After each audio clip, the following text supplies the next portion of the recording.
last year, the fraternity is recognized, and they're presumed to have the grounds or reasons for recognition this year.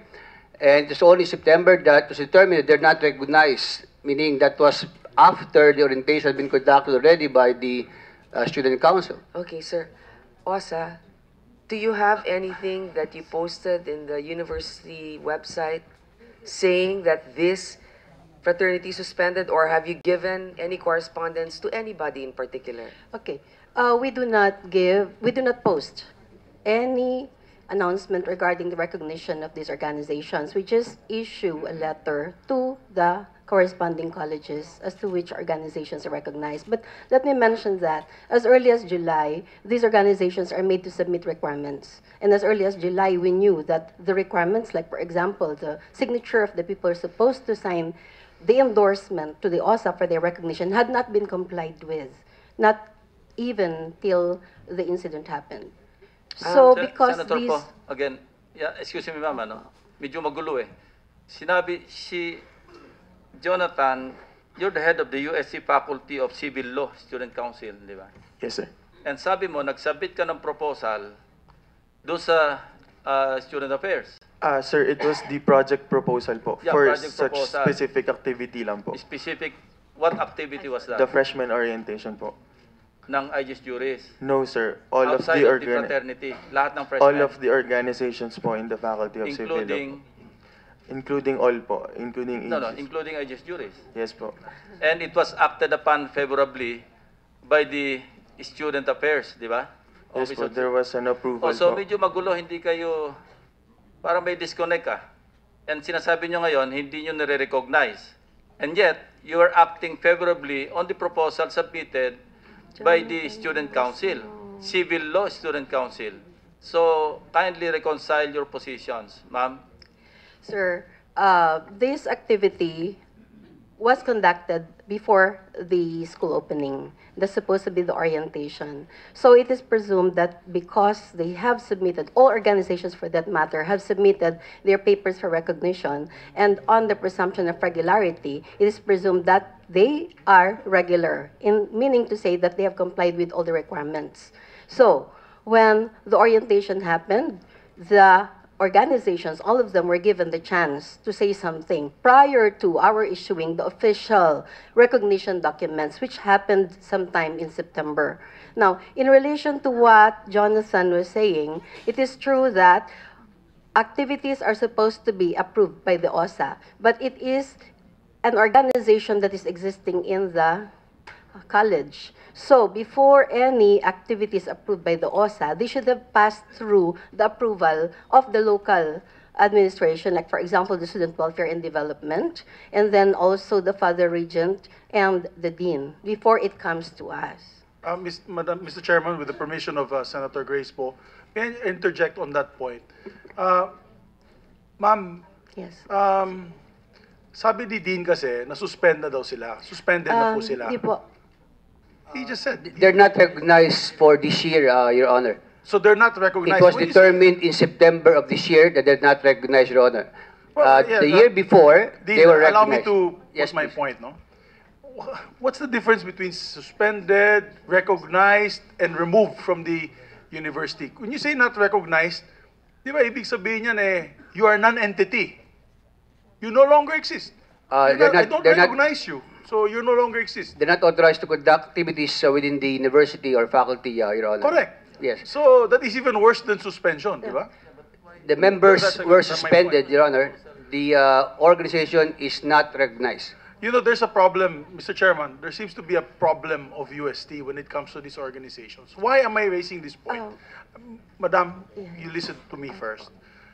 The reason I'm raising this is, if the students knew the status, the real status of the fraternity, baka hindi na nagpa-recruit si Horacio Castillo. Because, you know, if you are suspended or you are not recognized, may malaking sign dyan, aegis juris is no longer recognized by UST or temporary suspension. Alam po ng mga estudyante na may problema ang fraternity na ito. Kaya hindi po nila sasalihan. Dahil nga sa inaction ninyo na magpalabas ng notice na hindi sila recognized, yung anak po ni Mr. and Mrs. Castillo, they're right here in front of you. Let's not think that they're not here. Sumali sa inyong fraternity thinking that it was a duly recognized, duly registered, accredited fraternity. If the university and College of Law had come out with a very clear-cut policy on which fraternities or organizations are recognized or not, this could have been prevented, ma'am. I would like to put that on record. And do you agree with me? Yes or no? Do you agree with me, ma'am? I agree partly. When I say partly, it's because, as I was saying, and I would hold on that statement, that we are allowed by the CHED that within the first month from the opening of classes, we can issue recognition. And we adhered to that. So, as early as July, they already submitted, as I said, the papers for recognition, but these were lacking. And so the official recognition came in the second week of September. So these students should have joined the orientation, but not for the purpose of recruitment, because there is also a schedule for recruitment done by organizations, which comes after they have been officially recognized. And so if and when recruitment really happened, that was not authorized. Director? And yes, may I just yes, add, no? Director, wouldn't it be better that you come up with at least before orientation? Because there are several organizations that even during orientation, nagre-recruit na po sila. It's obvious. We know that. We're all Yes, university po. students here. Opo. But I would also want to mention that aside from the recognition that should have been given by the OSA, there had been some memorandum. There was a memorandum issued by the Office of Civil Law through the Student Welfare and Development Coordinator, and that was clearly posted on the bulletin board, that these students should not recruit among first-year students. So if and when that again happened, that would not have been acceptable. With the indulgence of Senator Subiri, Senator Po still has the floor. Yes, Senator Po. Thank you, Senator Lax. Thank you, Mr. Chair. Ma'am, yung layunin ng mga hearing na ganito Opo. ay hindi lamang para malaman kung ano talaga nangyari, kundi para din maayos ang ating mga batas, para hindi na maulit ang mga ganitong mga bagay. Siguro naman sa ating pagdinig ngayon ay nakikita nyo may konting may pagkukulang pagdating sa impormasyon ng mga nangyayaring ganito. Siguro pwede din gawin, hindi naman sa nanghihimasok, pero nakasalalay ang kalagayan ng ating mga estudyante sa proseso ng universidad. Naintindihan ko So po yan, dapat Your siguro Honor. Well taken. masaayos ng konti na maging malinaw lamang Well na ang mga organisasyon na kasapi katulad si Jonathan ay dapat konektado sa mga polisiya ng administration. Ngayon, kasi meron dito yung Student Organizations Recognition Requirements. Nakalagay po dito, the petition for recognition of a student organization must be filed with the Office for Student Affairs, sa inyo po yun, Opo. June 30, 2017. Ang application po ng Aegis Juris na pinirmahan ni Arvin Balag ay July 12. Opo. So, lagpas na po. So, kung kayo ay magiging Kaya- stricto, ba't pa ninyo? Opo. Di ba doon pa lamang deadline, you know, any other qualification should not have mattered because deadline na yun tapos na. Pero sinama pa rin ninyo. Meron po silang petition for, that is for the academic year po kasi kahit na mag-submit po sila ng June or July, that is still for the incoming academic year. Labo Opo. Kasi nakalagay nga dito, June 30, 2017, yung application nila, July 12.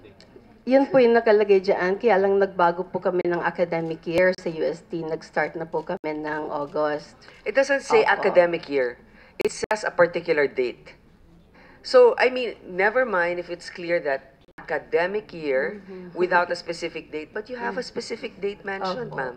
Kaya lang po kasi that falls within the time na bakasyon po. But we are going through the papers already. And nakaschedule So, din po ma'am, kami. you dropped the ball. Yeah. You dropped the ball.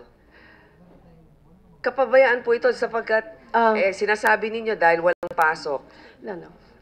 When I say walang pasok, we considered the start of the counting of days allowed by the CHED within 30 days from the start of classes. Okay. You know what? It doesn't mention academic year. Nais ko lang klaruhin, walang nakasabi ditong academic year, eksakto pong petsang naka-issue dito, at hindi ninyo sinunod, tinanggap pa rin ninyo ang aegis juris. Kaya, malinaw na itong punto. I think... Tinanggap po namin yung application nila, pero hindi po ibig sabihin na pag tinanggap, ina-approve po namin, in-recognize po sinasabi nga sila. ninyo na hindi na dapat tanggapin dahil sa deadline pa lamang, hindi na sila dapat kwalipikado. Mr. Chairman, may I please be allowed to add that is based on the old calendar year, Your Honor. We changed or shifted to August. I mean, we used to start classes June. We shifted to August about 2 to 3 years ago, Your Honor. Yeah, but it says here... It makes reference to the old rule, Your Honor. Yeah, that's based on the old rules rule. and regulations, but 2017, 2018 to, hindi ninyo napalitan. It should be adjusted accordingly, Your Honor, because we changed the start of the school year from June to August, Your Honor. Whether it should have been adjusted or not and you haven't changed your rules, you still accepted it, knowing in your head that this memorandum was still out. Anyway, so you didn't make the proper adjustments. I think I will now go to... Mababalikan ko na lang siguro si Mr. Ventura. With the kind indulgence of Senator Grace. With the permission of Senator po, Senator Gatchalian is recognized. Yes, I have a few questions related to that. Jonathan, kayong grupo nyo nag-organize itong orientation? Yes po, the student council po. Nung in-organize nyo ito, sino yung mga pinadalan yung pinadala nyo ng letter to ask permission? Sir, all the organizations po in the Faculty of Civil Law po, including the academic... Sa taas. Kanino ka humingi ng permiso o kanino ka nagbigay ng notice na merong ganitong orientation? The project proposals are being submitted first to the Dean for approval and to the Father Regent for the budget po. So, humingi ka ng permission? Is this a permission? Approval po. Approval. We pass papers po for So you the gave activity approval. a letter requesting for approval sa office ng Dean Yes po. and sa office ng... Student Affairs po. Student It will go Affairs. there after po ma-approve ng Dean's office po. So, dalawang opisina ang binigyan mo Excuse ng me, letter. that's Dean of Civil Law.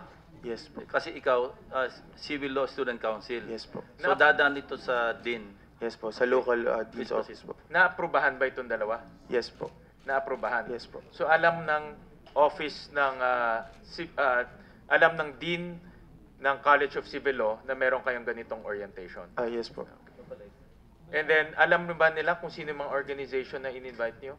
At the time po, we only had the general description po that there will be organizations because we're still determining of the organizations that we will include in the orientations. And when we knew that all of them were required to submit recognition papers, we invited all of them po. Nung nagbigay ka ng papeles sa office ng Dean, sa office ng Father Regent, sinabihan ba kayo na kung sino-sino yung hindi pwedeng imbitahin dahil hindi sila recognize? We know po na there is a ban po for recruitment of the freshmen po, but then we are working on the premise that all of them submitted recognition papers, and it means po na they are parang qualified to be recognized for this coming academic year, so we gave them the chance to present during the orientation po. So in other words, inimbitahan nyo lahat ng organizations? Yes po. Thank you, Mr. Chair. And pababa, necessarily, kung ano yung dinaan ng paakyat, dadaanan din pababa. Once po ma-approve ng Office for Student Affairs po, Diretso na sa inyo. it will come back to us po with the approval of the Through- Office for Secretary General. Through proper channel, di ba? It Okay. will come directly to us po. We will get the papers from Directly. OSA. But yung proposal nyo, necessarily, would pass through the Dean of Civil Law. All of the papers po are attached in, are attached together po. So Would it you will know come if back. the Dean of the of Civil Law was informed of the favorable action taken by the Student Affairs? I cannot answer. You cannot that. answer anymore. Dean, Yes, yeah. please, Your Honor. Sabi nila, nagpadala ng proposal and it covers or it covered all the organizations, including aegis juris, I suppose. Di ba? Your Honor, the proposal There is to conduct orientation among freshman students, Your Honor. That's the proposal. Yes, and but- the budget that goes to the proposal, Your Honor. Pero lahat, cover lahat ng organizations. Kasi freshmen yung involved, pero lahat ng organizations, including fraternities. Di ba? At that time, Your Honor, it should be pointed out that the fraternity, all of them are presumed to have complied with the requirements. It's only September that was determined that they're not compliant. And But I also... Yes, please. knowing that the aegis juris was not recognized at that time, di ba, Your Honor, prudence in dictates, June, sandali ba? yes, Your Honor. Prudence dictates that you could have taken notice or noted na ito hindi kasali ito kasi hindi ito recognized, hindi ito suspended ito for this year. So, was it a case of negligence or oversight or what? Your Honor, in June, they are deemed to be compliant. Only in September that they're determined not to be compliant. So when the orientation was conducted, they're presumed to be compliant. But we also have to inform the committee that it was mentioned and stressed by the coordinator for SWD that recruitment is not allowed for freshman students. So regardless of the issue of accreditation, Your Honor, the fact is they're not allowed to recruit for the freshman students. I refer you back to Senator Po. Alam niyo po, paulit-ulit lang to, Mr. Chair, pero I think maliwanag na sa atin na talagang meron dapat ayusin sa proseso din nila. Siguro babalikan ko to, no? Nung huling hearing natin, si Senator Subiria humingi ng kopya ng CCTV ng Pacific Star Building. Dahil nung September 12, Atyo texted his mom at sinasabi na nandun siya sa isang law office along Petron sa May Buendia. Just across the gasoline station is Pacific Star Building where Divina Law is located. May nasubmit namang CCTV footage. There was Your no, Honor, there we was did, no Your Honor. submission We- from Pacific Star. Pacific. Nangihingi sila ng court order. Anyway, we were able to secure just a footage do sa Pacific Star, and we'll show it on the slide. So, Mr. Chair, do we have the footage for September 12? And the reason why I ask this is there are just a few connections here that we need to seriously note. Number one, I think the owner of Pacific Star or the Pacific Star building is owned by Century Properties. And their corporate secretary is a senior partner at Divina Law. The same owner of Pacific Star, which is Century Properties, is also the owner of Novotel Hotels and Resort, kung saan nagkita yung mga frat members pagkatapos. So I just want to make sure that they're complying because their general counsel is Divina Law. Again, connected to this situation. On the screen, Senator Grace, ito yung footage ng CCTV sa Pacific Star. And would like to ask maybe the parents of Atyo if it's possible for you to recognize kung may resemblance ba ito at least kay Atyo at kung ano yung palatandaan na pwede niyong sabihin na si Atyo nga ito nakatayo rito. Your Honor, it looks very much like him. In that picture, you will see his blue jacket. His mom bought that jacket. He was wearing black pants and black shoes. And also, the hairstyle. Yeah, yung next slide, makikita yung jacket na sinabi niyong binili ni mami ni Atyo. Yes, Your Honor. So, pwede mo pakita? Ayan, yung jacket. Would you confirm na ito yung binili niyong jacket for Atyo? Yes po, Your Honor. Sigurado po kayo? Yes, oh. So, establish yung fact that si Atyo indeed visited Pacific Star, at least Pacific Star. Yes, Your Honor. We're not concluding na Divina Law Office yung pinuntahan, but at least sa Pacific Star, he really set foot, di ba? Yes, Your Honor. Senator Grace. Ano kaya Please be allowed to respond. But one thing is for certain, Your Honor, he did not set foot in Divina Law. We installed 16 CCTVs in our office, and it will clearly show, it has shown in fact, that he did not set foot or step foot in Divina Law office. Have you submitted? We did, Your Honor. The day following the last Senate hearing, Your Honor. Okay. Is there a possibility that he may not have set foot physically in your office, but then he met with a few of your people within the building, maybe a cafeteria or any other common place? I mean, it's not unlikely that Divina Law, maintaining an official lease in one particular space there, could also have another place where you meet in the building. Is it possible? Well, I'm not so sure about that, Your Honor, but one thing is for certain. I did not see Atio in Pacific Star. Okay. How many law firms are in Pacific Star? Are there several ones? Should be at least minimum 3, Your Honor. Okay. So if there are about 3, perhaps we can go one by one and ask them. Because from what is clear here, he said that he was going to a law office. So it could be one of the 3, not necessarily yours. But it's just such a coincidence.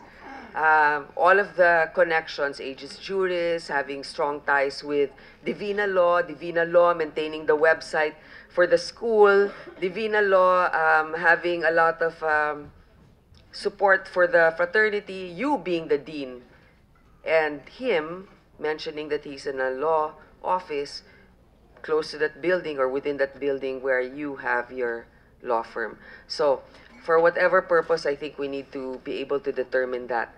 I think now, my question will go back to Mr. Ventura. Mr. Ventura, you were on a break for a while.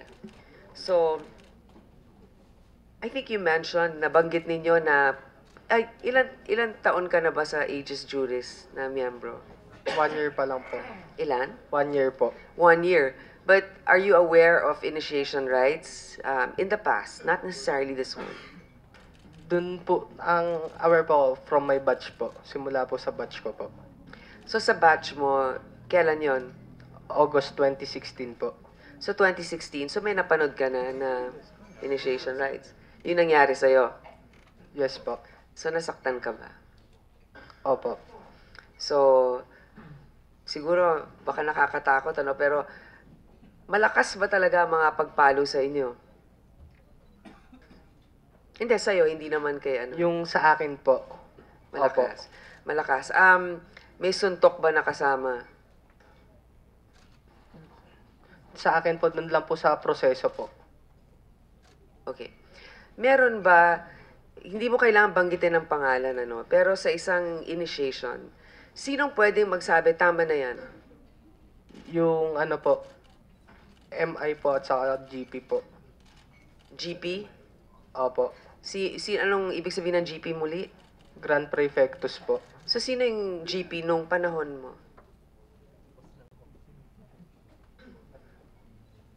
Si ano po, Miguel po. Si Miguel. Miguel, salamat. Sige. So siya nagpapigil nung sobra na? Po. Okay. So, ibig sabihin, hindi naman si Miguel Salamat din ang susunod na GP dito sa nangyari kay Acho, no?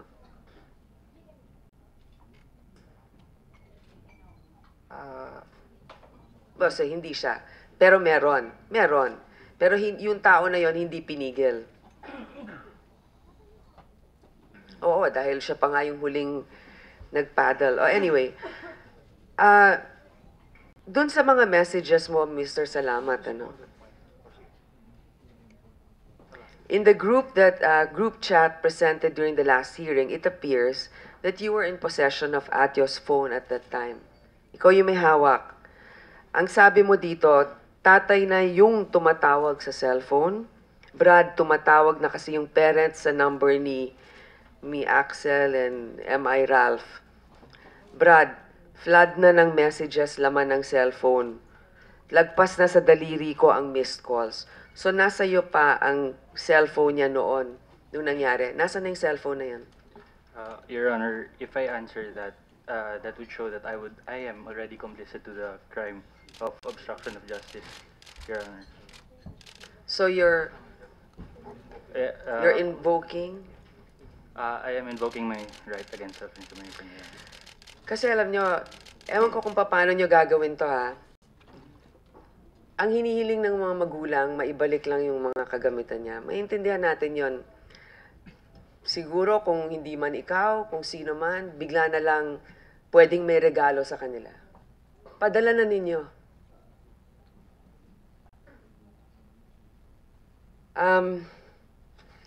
Nandito ba ang isa pang maaari natin tanungin dito eh? Kasi may nabanggit dito na may tinatawag na Brad.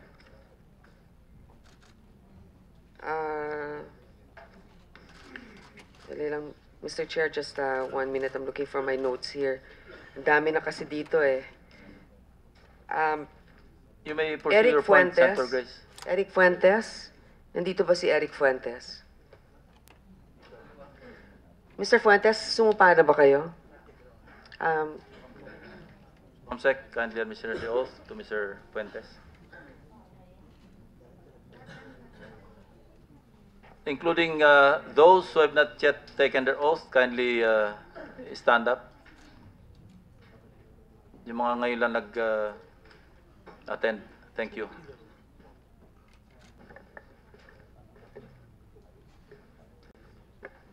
May I request all those who just recently attended, including those in the gallery who were given notices to attend this hearing, please stand.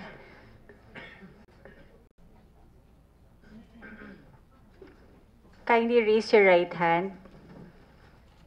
Do you solemnly swear to tell the truth, the whole truth, and nothing but the truth in the Senate inquiry? Okay, thank you. Kindly proceed, Senator po. Attorney Fuentes, kayo po ba ay membro ng Aegis Juris? Yes, Your Honor.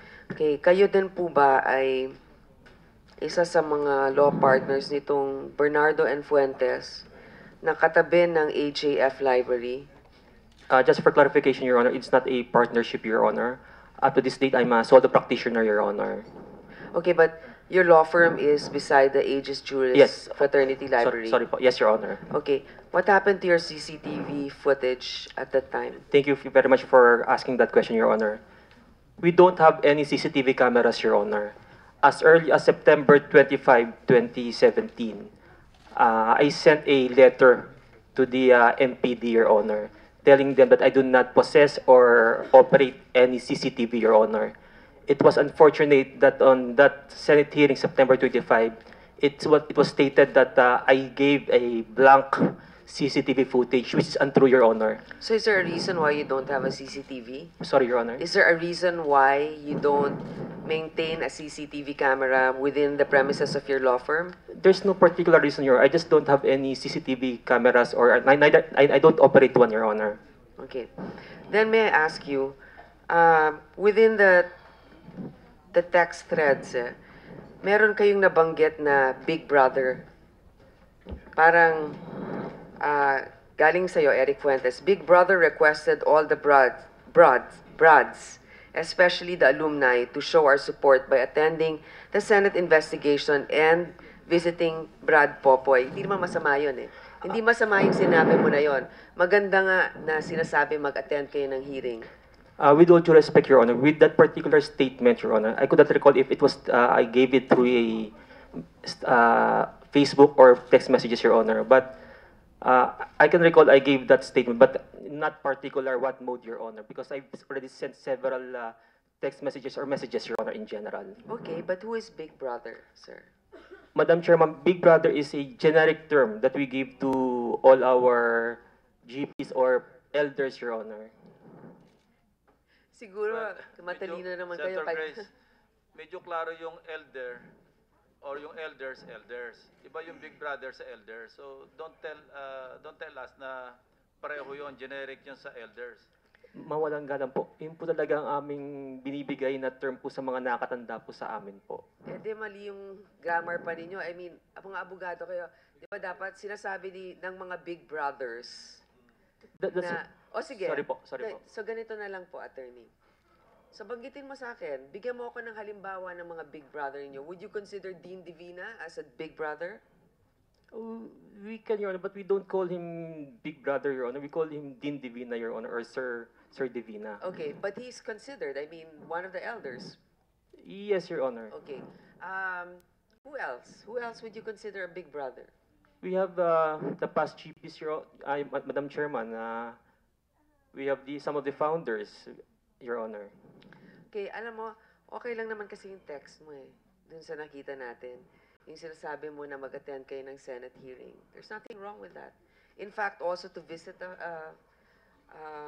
abroad, in prison.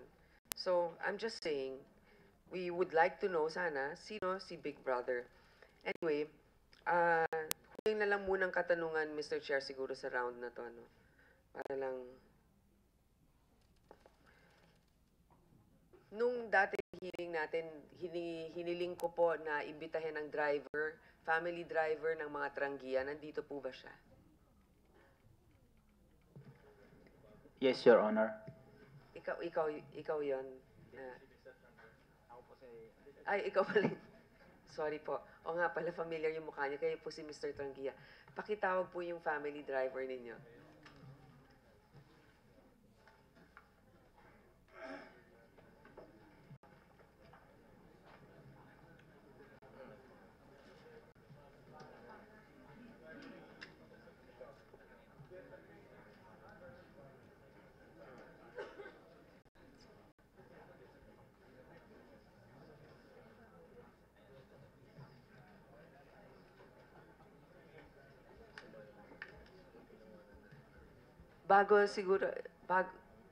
Nanumpa na ba ano pong pangalan nila, yung family driver? Kaboga? Nakapanumpa na po kayo, Mr. Hindi pa? Okay. Okay. Bago ko kayo puntahan, nais ko lang balikan ito mabilis lang, Mr. Chair, just for the record.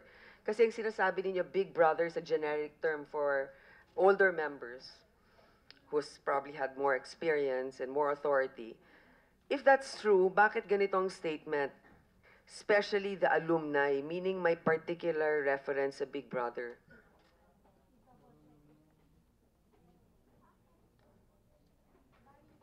So isang tao lang, di ba? Dapat, di ba?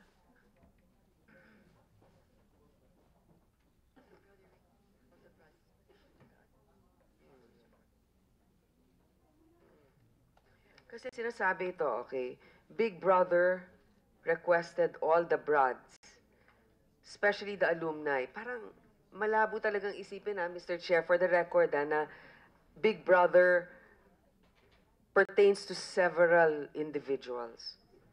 Lalong-lalo na abogado ito. Siguro naman malinaw ang mga grammar nito. Yung plural, singular, at kung ano-ano pa dapat na... I-elaborate? Yes, Your Honor. When I texted that, Your Honor, were previous meetings, Your Honor. So one of the meetings topics was to support the Senate, Your Honor. So I gave that text to at least to convince other members to attend this Senate investigation, Your Honor. Well, anyway, as I mentioned, Mr. Chair, this will be circuitous, and I'm just putting that on the record, okay? Mr. Labog, magandang umaga po sa inyo. Salamat po sa inyong pagdalo ngayon. Nabanggit po kasi ang pangalan ninyo. Nabanggit po ang inyong involvement. Senator Grace, may kasama ka abogado? Kindly introduce yourselves. Dalawa abogado mo? Sige, paki-identify lang for the record. Good morning, Your Honor. I am Attorney Ruel Ilagan, Your Honor. And you're representing Mr. Laboga? Yes, Your Honor. Okay. Are you a member of the Aegis Juris Fraternity? No. No. Okay, then... Paalala lang kay Mr. Laboga, pwede ka magkonsulta sa lawyer bago ka sumagot sa tanong. Sige. Mr. Laboga, kasi nabanggit po kayo na kasama nila, kasama ng mga ibang miyembro na naririto, na nagdala kay Mr. Castillo sa emergency room. Ikaw nga ba ang nagmaneho dun sa naging biktima? Hindi po. Hindi mo nakikilala yung biktima na yon? Hindi mo nakita? Wala ka nakitang may sakit na dinala sa ospital?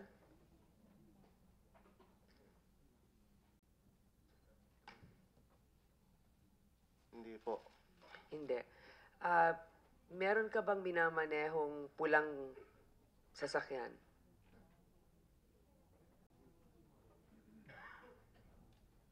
Wala po.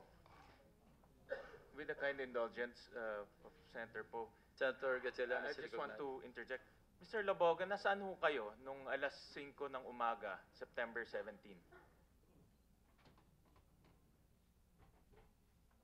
Kasama ko po si boss sa siya po. Sinong boss? Antonio Trangia. Saan shop?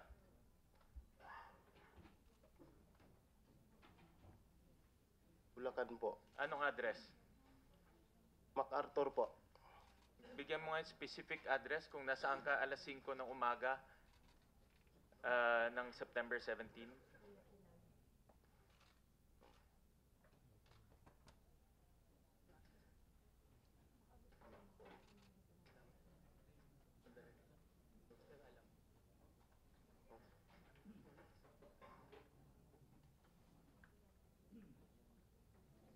Siguro madali naman siguro masabi kung nasaan ka, anong address, di ba? Hindi mo na kailangan tanungin ng abogado dahil kung nandoon ka, eh di nandoon ka.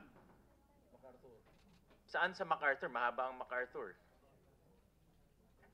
Bangkal po. Bangkal, anong bayan? May Kawayan. Barangay Bangkal, May Kawayan po. May Kawayan. Anong shop ito?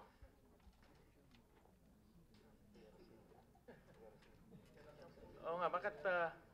ERCT po. Ano yun? ERCT, Tire Supply. ERCT Tire Tiles Supply. Opo. Nandoon ka nung... Meron bang nakakita sa iyo doon na nandoon ka? Meron bang mga ibang tao na kasama mo doon na magpapatunay na nandoon ka? Opo. Sino?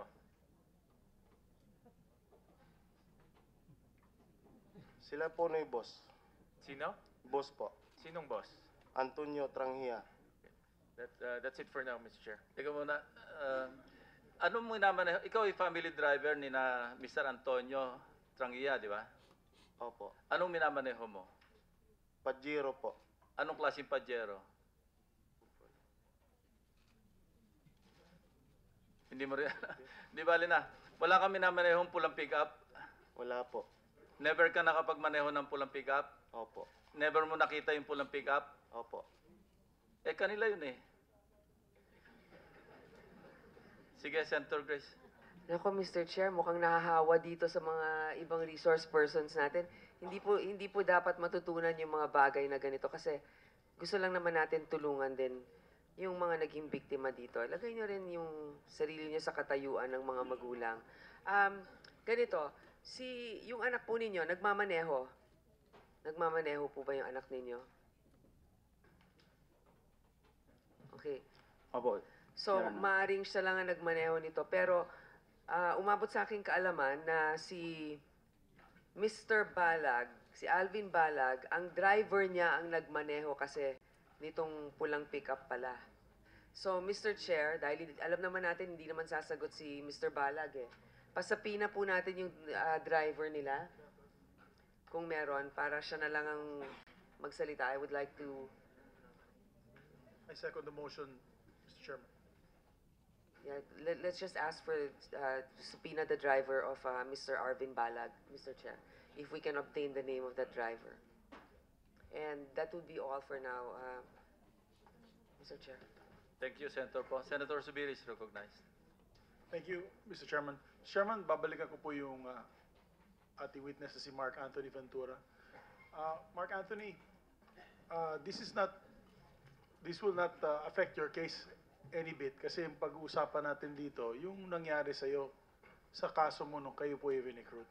Kasi gusto lang natin malaman yung violente nangyayari sa mga fraternities at sororities at iba't ibang organisasyon. This is also in aid of legislation. Dun sa sitwasyon mo, it's your situation. You know, it's not, it happened to you, so this is your own personal situation. Yung sa iyong recruitment process, ilang beses po nangyari ang pagkakaroon ng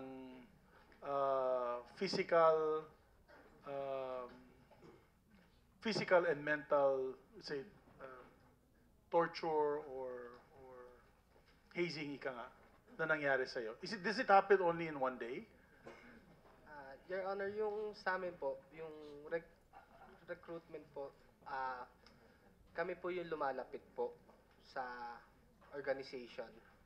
Then, yung pag inano na po lumapit po kami, pag tinanggap po kami, mag-start po kami nung sa service po. Yung sa amin, yung sa akin po kasi, ano po yun, 1 week po talaga.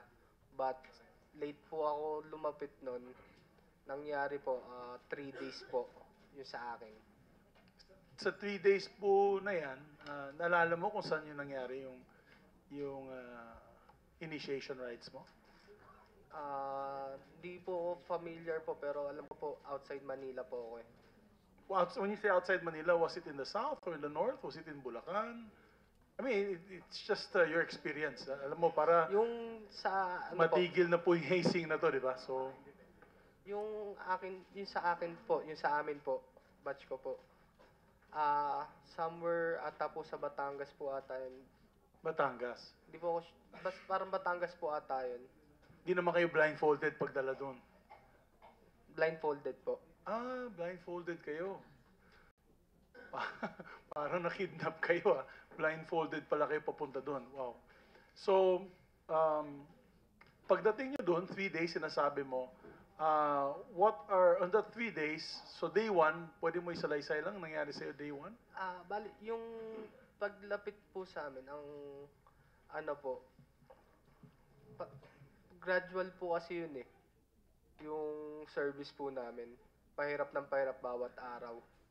Eh, nung late na nga po ako dumating, yung sa amin, yung sa akin po, na service ko po, nag-start na po ako later the week na po, so meron na po agad physical. Sa physical, ano po yung physical na yun? So pagdating mo, ano ba yung physical? Push up, chin up, o suntok agad? Wala po sa aming suntok po, pero ang ano po, depende po yan. Pwede po kaming pag-push upin, jumping jacks, kung ano po, kahit mga training ng mga military, ganun, squat. Okay, pero sa first day yun, pagdating mo? Opo. Sa second day, anong pinagagawa nila sa'yo? Yung ano na po yun, same din po, utos-utos po sa Saywar po. Saywar. Pero, very clear naman dun sa nangyari kay Acho, di ba? May mga pagbubugbog sa mga braso. Ano yun, suntok? Yung nangyari sa'yo, sinuntok ba yung braso niyo? Yung sa akin po na nangyari po, meron pong ganun. Meron ganun? Meron pong suntok po sa akin. Sa braso? Opo. Sa muka? Wala po. Wala naman. Sampal? Meron po. Meron. Pag-inom ng mga dura, ganyan? Wala po. Wala naman ganun. Yung sinasabi nilang candle wax, ginamit din sa'yo? Sa pagkakaalala ko po sa akin po, nung time po namin, meron din po. Candle wax? Opo. Yung candle wax, yung ano to yung mainit na, yung inaano sa kandila, yung kanyang wax. Saan nila pinapatak ang candle wax? Yung sa akin po, sa amin po kasi, ano po, sa likod po. Sa likod? Opo. Masakit? Opo. Dun sa final day mo, so paano yun? So, buong araw ginagawa sa yun? Hindi po. Ano po yun, Your Honor? Proseso po. Mayroon po allotted time na tinatansya po kung depende po sa amin po kasi madami po kasi kami nun, ng batch ko po. So, maaga po kami nagsimula. Maaga nagsimula.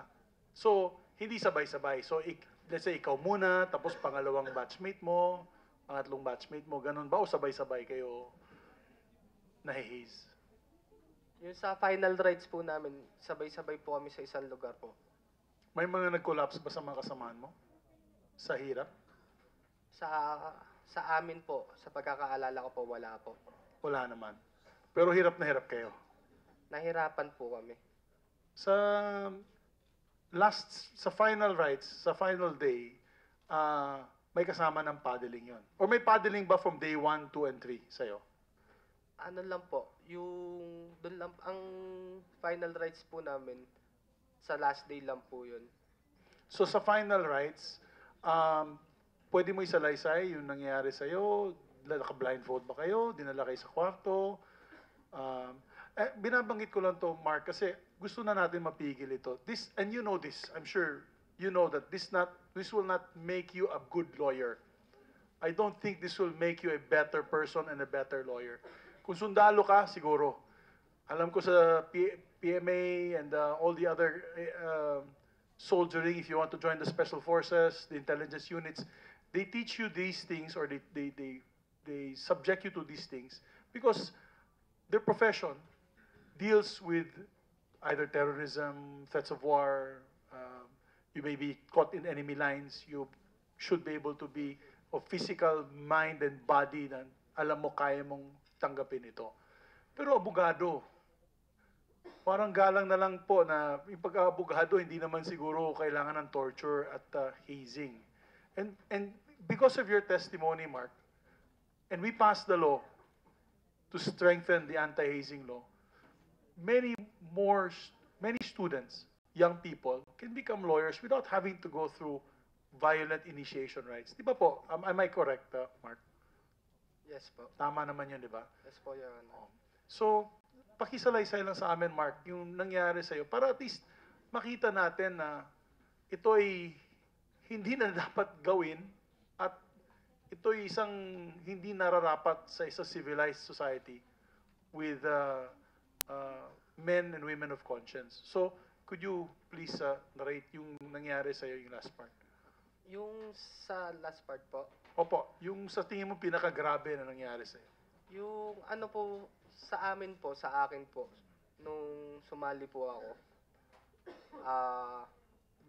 gabi po yon nung bumiyahe po kami. Then naka-blindfold na po ako nung nasa likod po ako ng sasakyan. And then nung ano po, pagdating na po namin sa lugar, naka-blindfold po kami, assisted kami papunta sa dun sa place.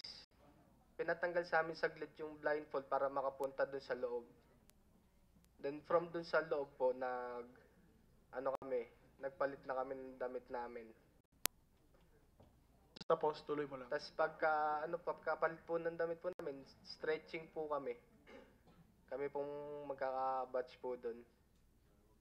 Then nung sa stretching po, sunod-sunod na po yung proseso po na ginawa po sa akin.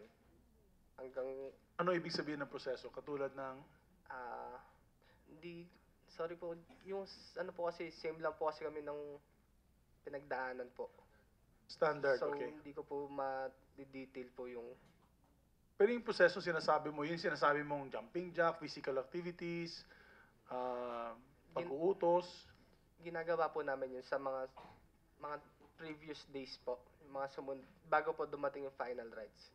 Okay, maybe just to finish the point, on the final day, on the final rights, ano bang pinakagrabe ang pagbugbog sa'yo? Masasabi ko pong opo, sa akin po. Sa'yo.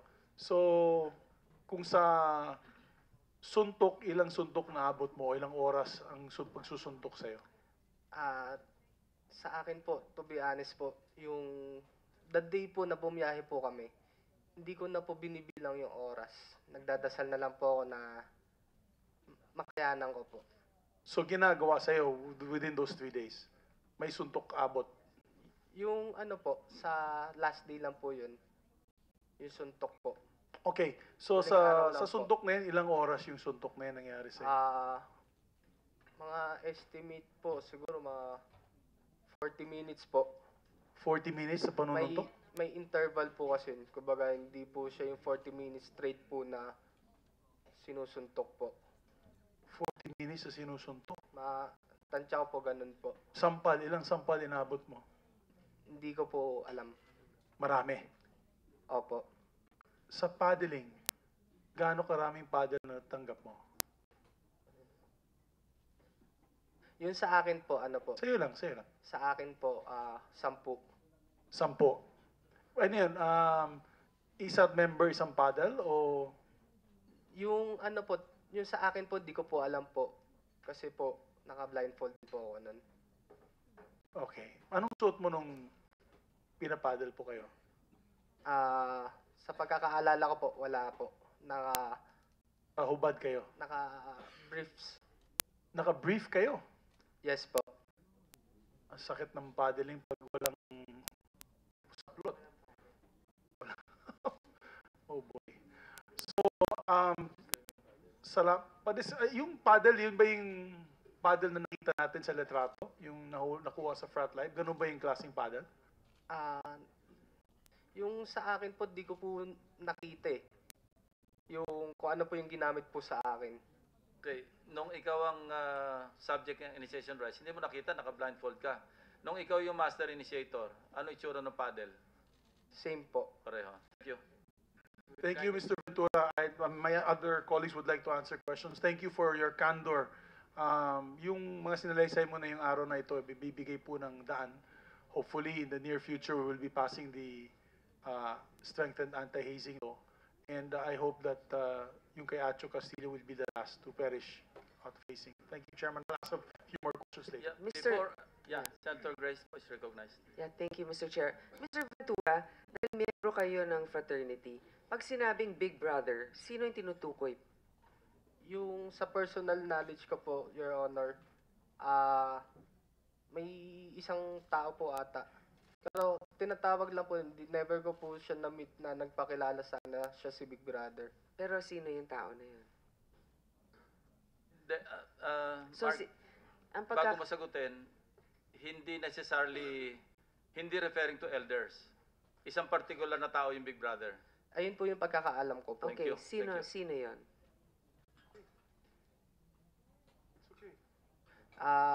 Alam ko po si Attorney Bernardo po. Nasaan si Attorney Bernardo? An indulgence, Madam. Just in the process. Mark, bago ka pumasok ng service, kailangan mo ba mag-courtesy call doon sa mga elders? Okay. Yung sa amin po. Yung sa inyo, sa'yo? Sa amin po, yung parang hindi po namin tinatawag po siyang courtesy call eh. Kumbaga, nagsiservice po kami. Kumbaga, parang ini-indoctrinate po kami. So bago ka nag-service, may elders din po kaming nag-indoctrinate po sa amin. May pinuntahan ka mga elders bago ka nag-service? Hindi, during na po sa service po. During the service. Prior to the service, bago mag-service? Wala po. Wala. Sa service, may nag-indoctrinate sa inyo? Opo. Saan kayo in-indoctrinate? Pumupunta po sila sa may library po. Sa library kayo? Opo. Meron ka bang instance sa ikaw o kayo ang pumunta, yung batch nyo? Meron po, sa kumakain po kami sa labas po. Napunta ka ba sa Pacific Star at any given time in the past? Yung sa time po namin... Sa Pacific Star building, yung pinakita kanina? Sa time po namin, alam ko pumunta po kami. Pumunta ka sa Pacific Star? Opo. Before or after nung initiation rights? Yung before po, during the service po. During the service, pumunta ka sa Pacific Star? Opo. Ilang beses? Once po. Saan kayo nag-meet? Sa ano po yun eh. Taas po eh. Hindi, saan nga tama? Building yun eh. Yung ano po, yung Century po. Oo nga, Century yung may-ari ng building. Pacific Star yung pangalan ng building. Yun po, Your Honor. Saan kayo sa building nag-meet? Umakyat po kami sa may Century po. Century po yung Mr. Chair, Century Properties po. I think I was actually leading to this question eh. Please So ang sinasabi mo, kasi kanina sinabi ni Dean Divina, walang pumupunta sa kanyang opisina, si Acho hindi nagpunta. So hindi ka pumasok sa Divina Law na nakalagay, hindi nakalagay Divina Law. Ay, hindi po. Okay, pero ang mga ka-meeting ninyo, nagtatrabaho sa Divina Law? Hindi rin po. So bakit kayo nag-meeting doon? Ba sa Century, nandun sa restaurant? Penthouse ba yun? O ano? Meron din po kaming ano po doon. Kumbaga time po namin na pumunta kami, may mga master po kami doon. So ni isa doon sa mga master ninyo, wala doon na miyembro ng Divina Law? Ala po. Alam ko po wala po. Okay. So bakit kaya doon kayo nagmi-meeting? May nabanggit ba sila? ano po eh, separate po sila ng office po eh. Different po silang company. Ayun po ang alam ko po. So, practice ba ninyo ng mga neophyte na mag-visit nga ng mga senior brads ninyo? Sino yung na-meet ninyo sa Divina Law? Yung sa Divina Law po, ako po kasi, Your Honor, personally po, before po pumasok ng UST Law, may knowledge na po ako sa Divina Law since yung brother ko po, dati po nagwo-work po sa Divina Law. So, sino nga yung na-meet ninyo aside from your brother, who's Ano po, obviously... na-meet ko na po yung, ang tanong niyo po ba is yung mga brads po na na-meet ko po? Oo, dun sa Divina Law. Ano po, after na po, ng rights. Saka After ko the po sila rights. na-meet po. Okay. That's all, Mr. Chair. Senator Gatchalian. I'll just pursue again, no? Just to clarify lang. Nasabi mo kanina, bago nung service, no? Pumunta ka sa Pacific Star to meet some of the elders. During the service po. During the service. Apo. Natatandaan mo saan doon sa building? Yung, Your Honor yung di po maalam po dun sa floor, dalawa po kasi yung Century Properties. Pero Pacific Star building yun, for sure. Pacific Star Building po. Sino-sino yung mga kinausap mo? Sino nagbigay sa'yo ng orientation? Yung di ko na po maalala po yung names po. I'm sure naalala mo kahit isa. Diba elders yun eh. Hindi makakalimutan mo ba na elders yun? Pinuntahan nyo nga sila doon, di ba? Ilan sila?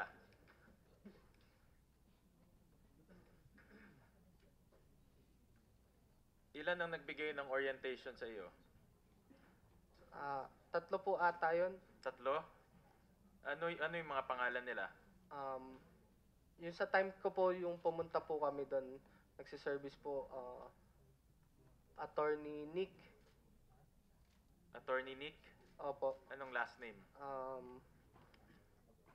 Patawig po ata yung last name niya po eh. Batawil? Patawig. Patawig. Sino pa?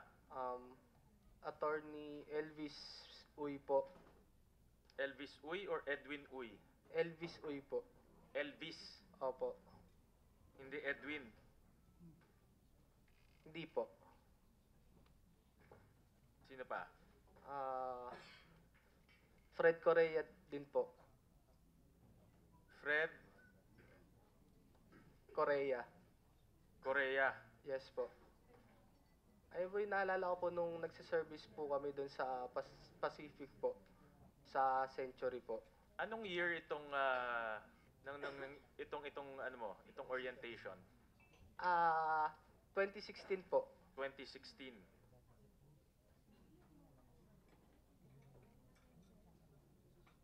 May babanggitin ako mga pangalan, baka matandaan mo kung nag-oriento sa iyo. Attorney Edwin Uy? Hindi po, Your Honor. Attorney Alfonso Versosa? Hindi po. Wala rin? Attorney Danilo Tungol? Hindi po. Attorney Arthur Capili? Hindi rin po. Wala rin. Attorney Isaiah Asuncion? Hindi rin po. Wala rin.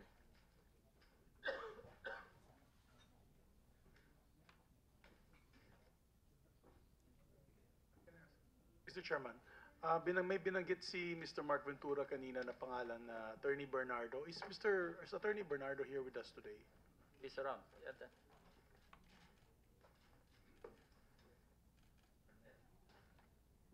Attorney Bernardo, very prominent dito sa mga group chats and text messages na may Big Brother na tinutukoy. There's nothing wrong being called Big Brother, di ba? Lahat naman tayo kuya sa mga underlings natin. Is this the same, are you the same Big Brother na tinutukoy po nila? Your Honor, I'm not aware that I'm being called the Big Brother. Are you, Attorney Bernardo, are you one of the incorporators of the foundation, yung Aegis Juris Foundation? I'm sorry, the mic's not working. Yes, you're saying Yes, the Your affirmative. How many are you incorporators of the foundation. Are you what we call the founding members? Yes, Your Honor. Or you're one of the founding members Yes, of Your Aegis Honor. Juris? Do you know a certain Vicente Garcia, Your Honor? Yes, Your Honor. Siya ba po yung may-ari ng property ng library? I beg to the kind understanding of this court, I would like to invoke the lawyer-client privilege communication, Your Honor. Okay. Is he a member of Aegis Juris? No, Your Honor. He's not. No, Your Honor. That's all I have to ask of Attorney Bernard. Thank you. May tanong lang ako kay Attorney Akende. Yung Legal Education Board, ito yung creation ng Republic Act 7662, hindi po ba? You are correct, Your Honor. And one of the general specific objectives, nakalagay dito, to train persons for leadership. That is correct, Your Honor. Kasama ba rito yung pagsali sa fraternity? I mean, at least in-encourage nyo para sa No, Your leadership Honor. training? No. After hearing all that transpired during the previous and this present hearing or hearings, no, including past cases of hazing, ano po ba yung pwede nyo may contribute to further strengthen RA 8049 and thus preventing future occurrences of death or serious physical injury on those being subjected to initiation rites? Your Honor, our jurisdiction, Your Honor, is limited to law schools because we are the regulator of law schools. So my answer will only cover as far as law schools are concerned. Yes, please. At least we're dealing with the law students here. Yes, So Your Honor. probably you can contribute whatever you can para ma-enhance yung RA 8049. On top of mind, Your Honor, will be to determine the responsibility of the law schools even before the accreditation of fraternities and sororities that are law school based, because it seems that the efforts of the law schools to regulate the fraternities and sororities are limited only after they have accredited it. So before accreditation, if there are already existing fraternities and sororities within the law schools, then they are not subjected to any form of regulation at all or to any form of monitoring at all by the authorities or the administration of a law school. So I think we will recommend, Your Honor, that the accreditation be limited only as far as the enjoyment of privileges. But even prior to accreditation, the responsibilities of the school administration should continue or should even extend prior to accreditation because they are existent in the law school community. Thank you, Attorney. When you talk of responsibility, there should be an accompanying accountability, hindi ba? Yes, Your Bigyan ng Honor. responsibilidad, may accountability. Yes. So, in what form would you... Kasi kung isususpend natin yung eskwelahan, ang dami maapektuhan. That is correct, Your Honor. So, how far are you going to, say, consider those accountability portion ng school or college? In that sense, Your Honor, the fact that a fraternity or a sorority is existing in a law school, then there should already be efforts on the part of the law school to monitor and to exercise some form of responsibility to avoid incidents of hazing. Because by our quick review of the incidents of hazing, one of the areas or one of the locations where hazing occurs is in a law school. It doesn't happen in organizations like a religious organization of students or a peer organization of students. It is only happening, well, based on our study, it is happening on fraternities, it is happening on military or paramilitary type of organizations in universities and colleges, in maritime institutions where there are maritime students, and in athletic organizations. So mainly the incidents of hazing based on documented cases are happening in these four types of organizations, Your Honor. And fraternities, which is existent in law schools, is one of the recurring incidents of hazing activities, Your Honor. And in cases of violations and or negligence, what sanctions would you suggest be imposed on the schools, on the colleges and universities? Well, on our part, Your Honor, as far as a regulator, Your Honor, the sanction, of course, as far as we're concerned, will cover the license of these law schools. Not necessarily to immediately revoke the license, because in educational institutions, there are levels of licenses for the operation of law schools. There is the government recognition, which is the open-ended license. Then there is the permit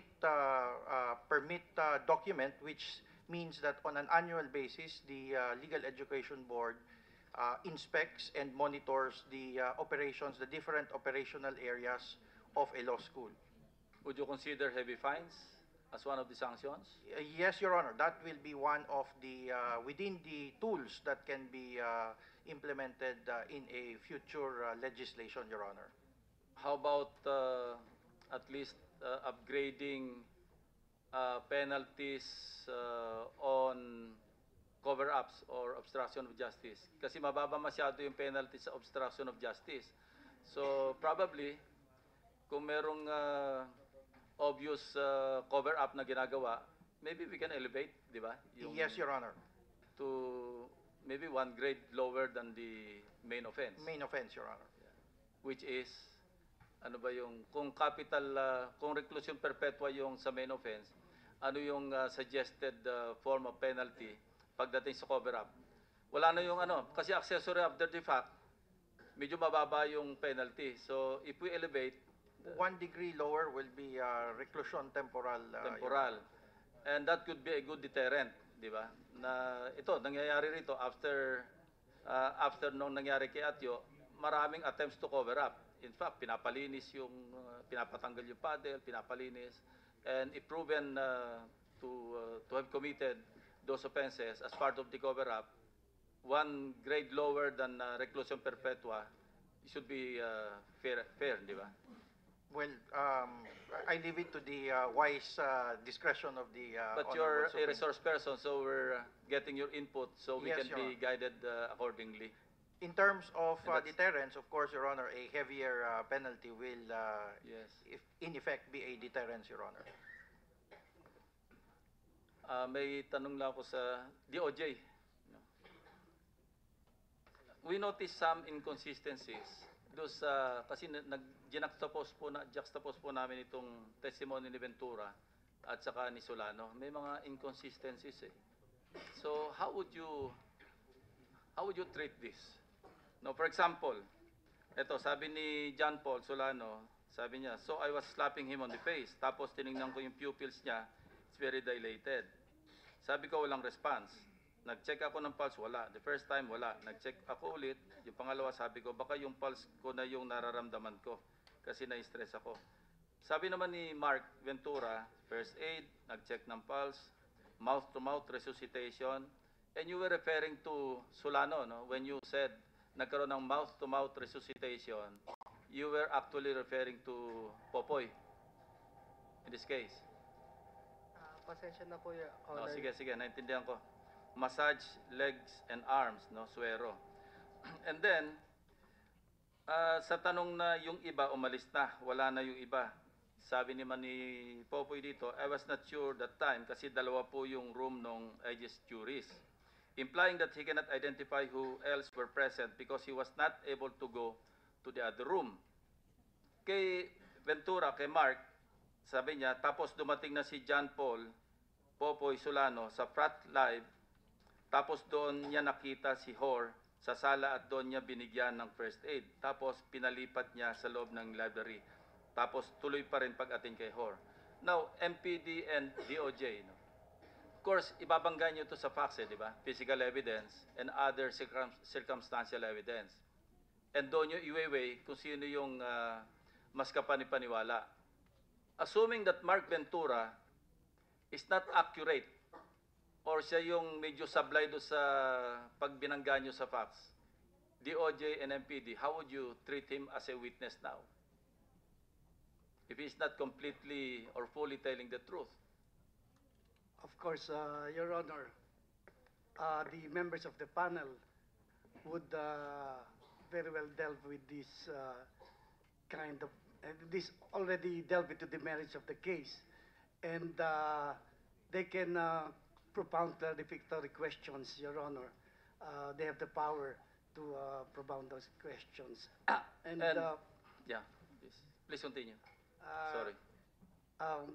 Your Honor, these kind of questions actually we cannot, as of this time, have the liberty Understand. to But I'm just answer. thinking ahead because pinaglalaban nyo rito na ma-admit, kasi provisionally admitted sa Witness Protection Program and in all likelihood, madi-discharge siya as a state witness. Pero kung sablay siya doon sa totoo, sa facts, what I'm trying to say is, hindi nyo outright i-dismiss yung testimony ni Popoy Solano as a lie or not true pagka i-compare nyo doon kay Mark Ventura, di ba? We will have to balance the Yes. statements of both witnesses or witness, Your Honor, or the affidavits. Although, as I mentioned, during the clarificatory questions, they can propound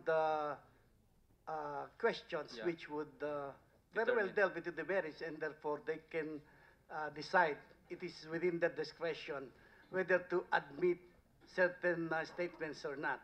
Although, as I've mentioned earlier, Your Honor, since the admission of the witness Ventura is still provisional in nature, we consider him as of this time as a respondent until he is fully covered under the Witness Protection Program. That is the time, Your Honor, that we would very well study and analyze each statements that he had sworn, Your Honor. And since yung isang requirement sa admission sa Witness Protection Program or para ma-discharge as a state witness, kailangan corroborated in its material points yung kanyang testimony, you're not closing the doors on the possible inclusion also of Popoy Solano as a possible state witness, or you have shut your doors already? We have not closed yet, Your Honor, of course. We will have to evaluate and study if he applies. Although, if even a single or one state witness, if his testimony is already credible, Your Honor, anybody can be convicted. Of course, the quantum of evidence required in the court, before the court, is higher than the quantum of evidence required in the prosecution level, because in prosecution level it's merely probable cause, while before the court it's proof beyond reasonable doubt. So we can evaluate or examine also if anybody would still apply under this witness protection or the state or the witness protection program or as a state witness. Including all those you mentioned as included do sa nakasama do sa charge sheet, di ba? Yes, Your Honor. Pwede sila rin pumasok as a possible state witness. Opo, Your Depending Honor. on Pero kailangan the po compliance, i-evaluate at examine. Right. Having said that, I am going to proceed to my next point, ano? Kasi I'm also thinking of, this is the malicious part of me being an investigator all my life, ano? Yung posibilidad na si Mark Ventura, pardon me, a Trojan horse. Have you looked at it? Have you considered that? Baka planted ito, hindi kaya? Your Honor, Kasi magkaiba yung kanilang testimony. Pagkas tulad yun, may mga sinabi siya rito na mukhang hindi tama. Sabi niya, hindi siya yung MI. And then lumalabas, kung titingnan mo yung documents, of course, meron naman siya sinabing alibi na tumigil na siya pagiging MI. No? But again, pag tinignan natin yung articles, yung kanilang constitution, no, mukhang sablay din doon sa petsa na pag-uusapan natin kanina. Anyway, it's just a thought, ano? And you should expound or you should expand yung inyong kino-cover dito ng Yes, mga Your Honor. testimonies. To be candid with Your Honors and for the information of everyone, we have not as yet received the testimony of Officially, witness that is. Ventura because he was provisionally admitted on October 24 and the following day, the Honorable Secretary of Justice left for the United States. He will be arriving tonight and possibly tomorrow we will be having a meeting with regards to this issue. Possibly we will be given, the panel of course, Your Honor, will be given a copy of all the documents pertaining to this issue. But his testimony has already been formally submitted to the OJ, di ba? Yes, Your Honor. So contained na siya doon sa kanyang affidavit. I mean, contained. Pwede siya mag-supplemental, pero limitado na siya doon sa specifics, di ba? Opo, Your Honor. Yeah. Thank you. Senator po?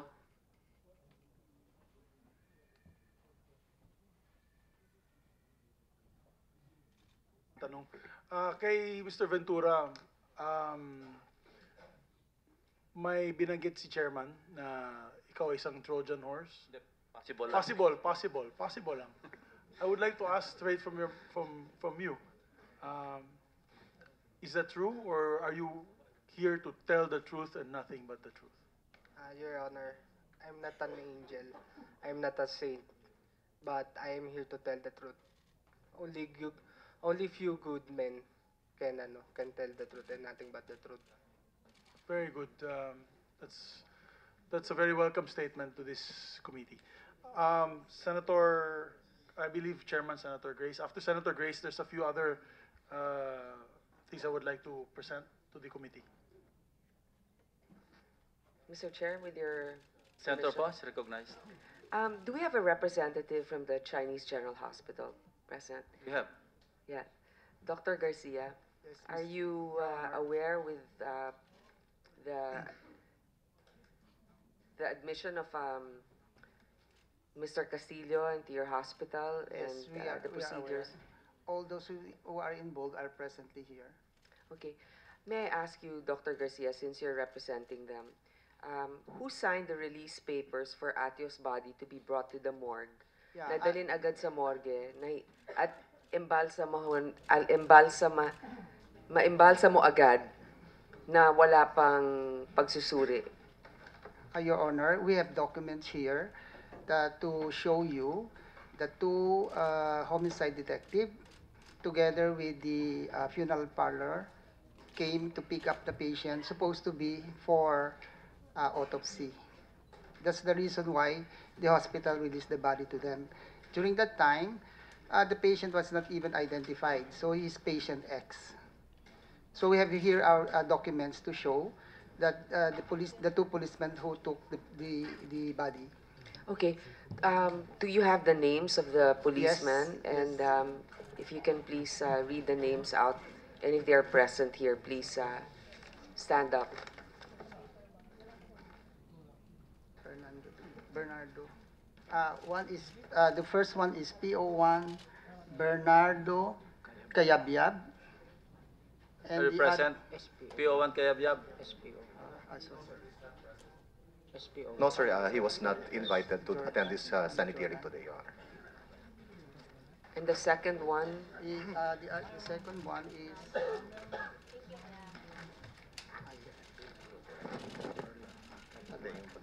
the second one is SPO1 Jorlan Taluban. So nandito ba yung mga nabanggit? Isa man lang dun sa dalawa? No, no, Your Honor, they're not present today in the But they're Senate. members of MPD, no? Yes, Your Honor, they are homicide investigators. So Dr. Garcia, yung SOP po ninyo, pag merong mga hindi na kayo ang Nag-autopsy. Autopsy. Hindi kayo nag-iembalsamo, hindi kayo nagsusuri. No, Your Honor. We don't do that.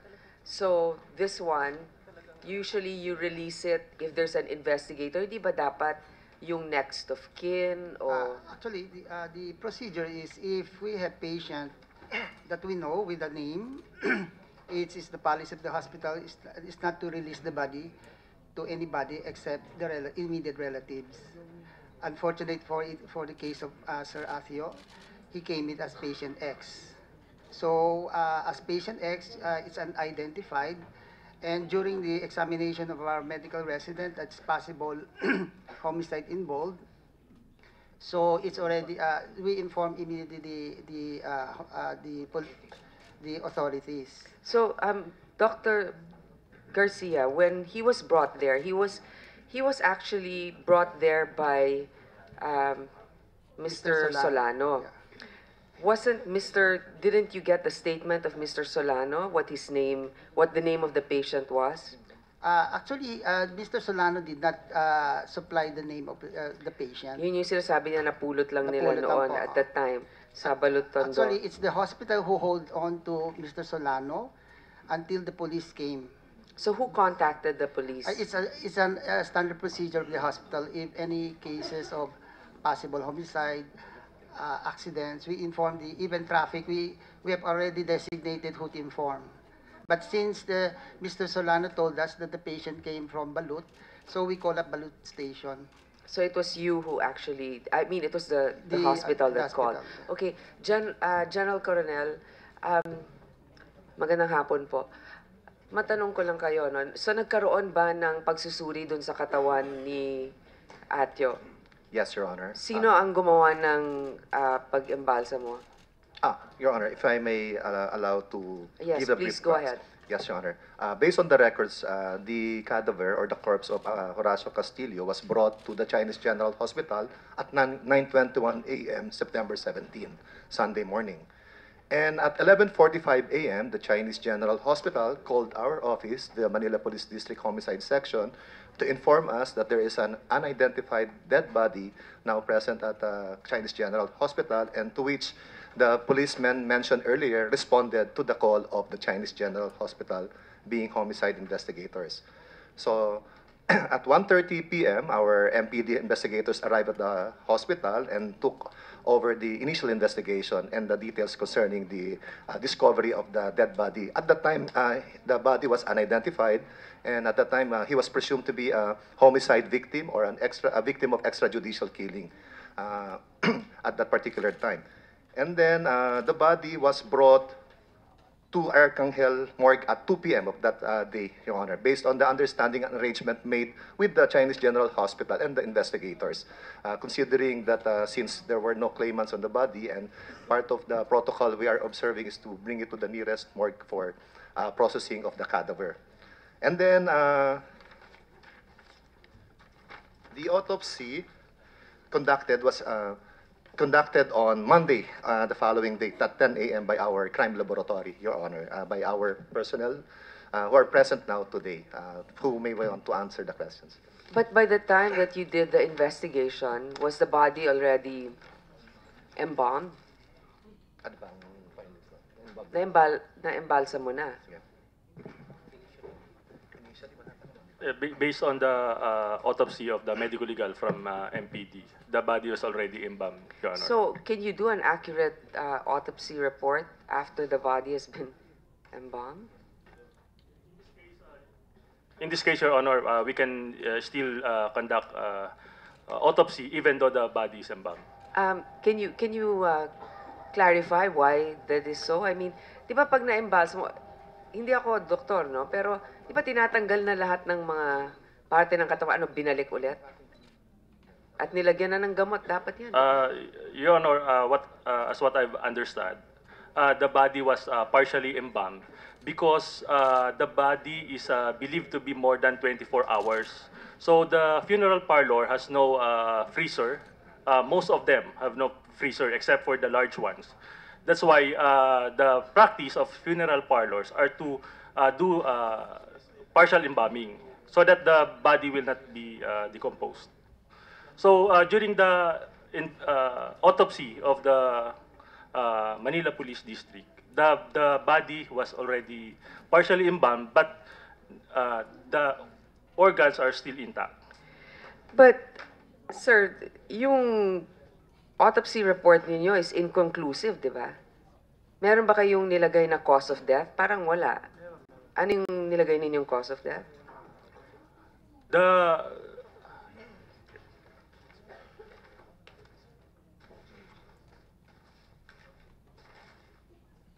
The final autopsy report signed by the medical legal officer, the cause of death is severe blunt traumatic injuries, both upper limbs. That is the cause of death, Your Honor. Okay. So, malinaw na malinaw dito na dahil dun sa physical injury niya na natamo, ano to, yung mga blunt force dun sa katawan? That's correct, Your Honor. So, ano na parang hematoma? Nagkaroon na ng mga clots, mga ganyan? Yun ang naging dahilan ng kanyang pagpanaw. Kasi, tama po ba? That's correct, Your Honor. Okay.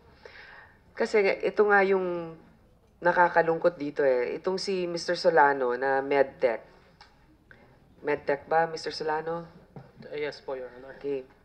Nung umpisa, hindi niya masabi kung buhay o patay nung una niyang nadatnan yung katawan sapagkat sabi nga niya hindi siya sigurado. Tapos, bandang huli na lang, biglang lumabas na siya ng statement na ang kinamatay nito ay atake siguro sa puso. Yan ang sinabi mo, hindi ba? If I may comment on that, Your Honor. Yes, please. Please clarify. Your Honor, nag-comment lang po ako dun sa document na pinrovide ng MPD na kasama po sa case investigation. Kasi wala naman po akong idea regarding sa nangyari po kay Adjo. Wala kang idea pero malinaw naman na maraming pasa sa katawan. Tapos sasabihin mo yan? Yung kinoment ko po, Your Honor, based po dun sa nakalagay na cause of death na pinrovide po nila.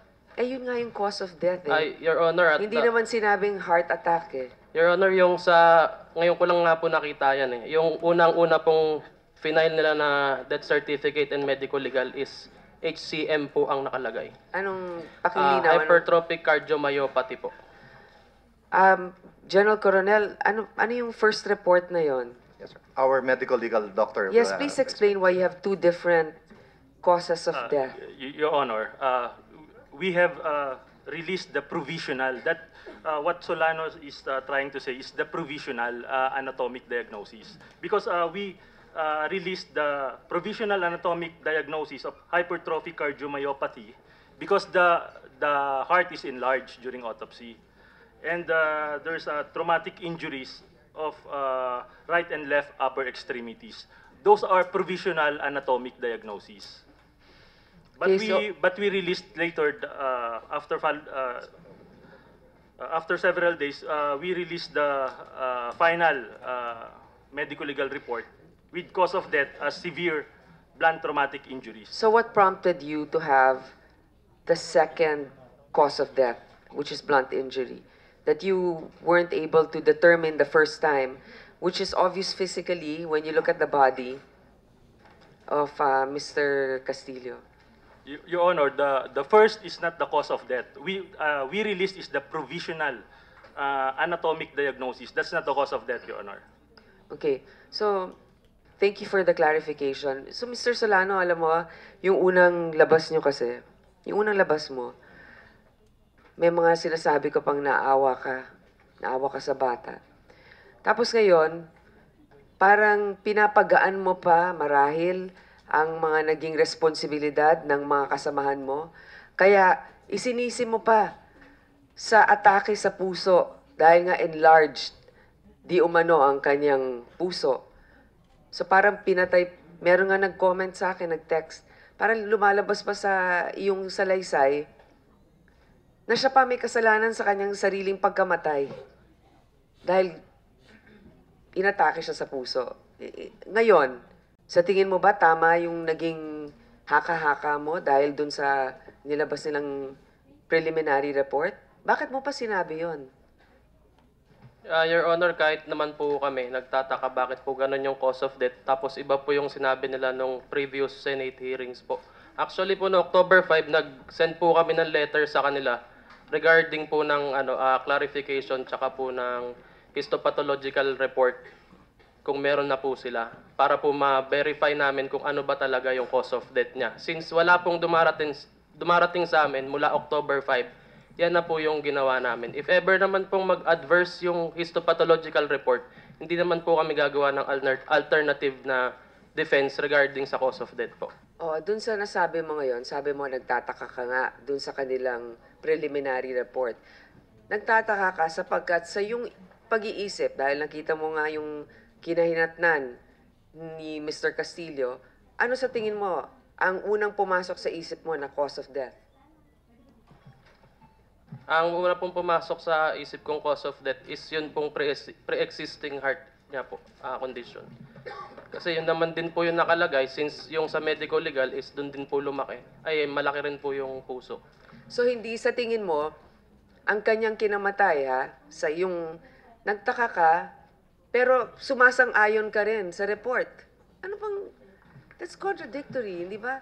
Sinabi mo, nung nakita mo yung preliminary report na sinasabi nga dahil dun sa enlarged heart niya, nagkaroon ng siguro heart attack. Again, di ba parang ganun yung preliminary report? Yun ba yung ibig sabihin nung scientific term na yon? The heart is enlarged. That's why our provisional anatomic diagnosis is hypertrophic cardiomyopathy. But that heart condition is compatible with life, Your Honor, because only according to literatures, hypertrophic cardiomyopathy has the mortality rate of only 1%. Okay. So, Mr. Solano, when you first saw that report, you just told me now, just a few minutes ago, you said you were in doubt, nagtaka ka. Pero ngayon, sinasabi mo uli, nang tinanong kita, ano sa tingin mong kinamatay, ang sagot mo, dahil din sa puso. Your Honor, kasi wala naman po talaga akong idea kung ano po yung pinagdaanan ni Acho. Tapos late din po dumating yung mga certificates po in medical legal. Since ano pong gagawin kong defense, kinasuhan po nila ako ng murder. Alam mo, yung puso nga, nakatago yan eh. Nakatago sa loob ng katawan. Hindi mo nakikita kung enlarged ba yan, kung may bara ba yan. Pero yung mga pasa, kitang-kita. Pero hindi yun ang una mong sinasabing dahilan ng kanyang pagkamatay. Mas sinasabi mo pa yung puso. Your Honor, di ko naman po nakita kung gaano po agrabe yung pasa. Nung dinala mo sa emergency room, siguro, Dr. Garcia, is it already visible to the naked eye what the Yes, physical condition of the victim? Your Honor, I have here with me Dr. Clark. She's the one who treated, took care, who attended to Asho when he came to the emergency room. Dr. Clarice? She's just beside me. Have you taken your oath? Yes. Yes. Dr. Please describe the physical composition of the victim when you saw him. When the patient arrived po, patient was we observed that he had hematomas on both upper limbs. Kapag sinabing hematoma, sa ating mga kaalaman lang, no? Senator po, we also invited Dr. Maria Cecilia Lim, yung pathologist kayo yung chief ng pathologist, chief pathologist ng PGH? I'm a forensic pathologist with the UP College of Medicine. UP College of Medicine. Maybe Sige. you can Ask direct also.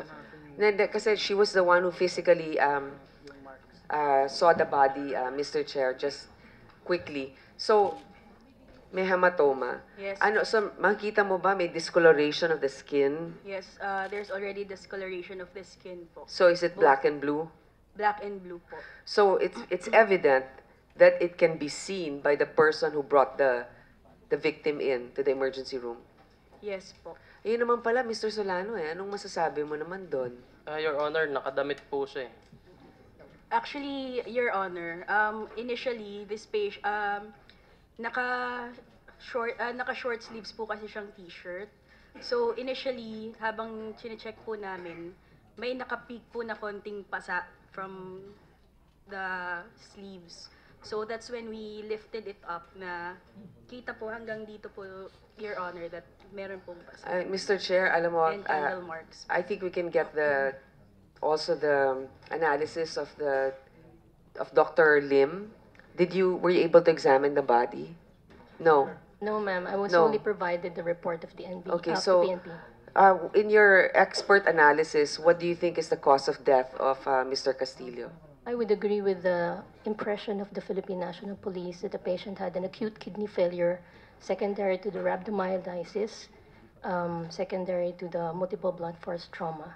So, ibig sabihin, kung nagkaroon man ng pagtigil ang tibok ng kanyang puso at nag-fail ang kanyang mga organs, hindi na gumana dahil ito sa kanyang natamong pagbubugbog.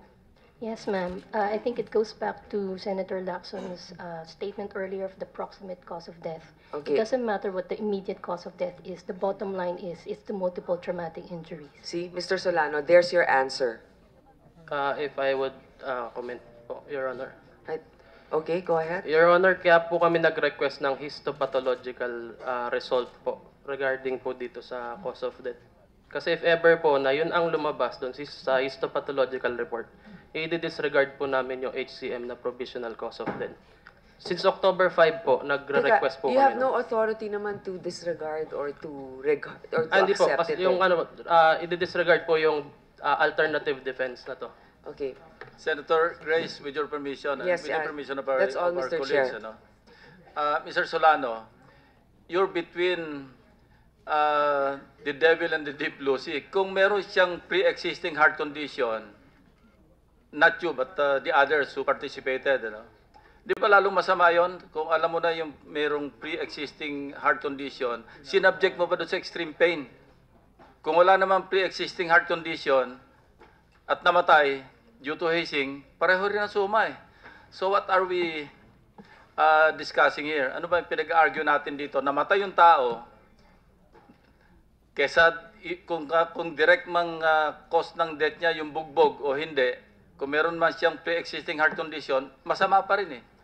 Lalong masama pa nga kung alam na ninyo na mayroong pre-existing heart condition, sinubject nyo pa sa hazing. Di ba? Your Honor, I would agree with that. Mr. Chairman. Senator Mix. Mr. Chairman, kahit may pre-existing heart condition pa man si Horacio Castillo o wala pa rin kayong lusot because jurisprudence, this is Supreme Court jurisprudence on pre-existing medical conditions. And I quote, Amado Alvarado Garcia versus People of the Philippines, GR number 171951.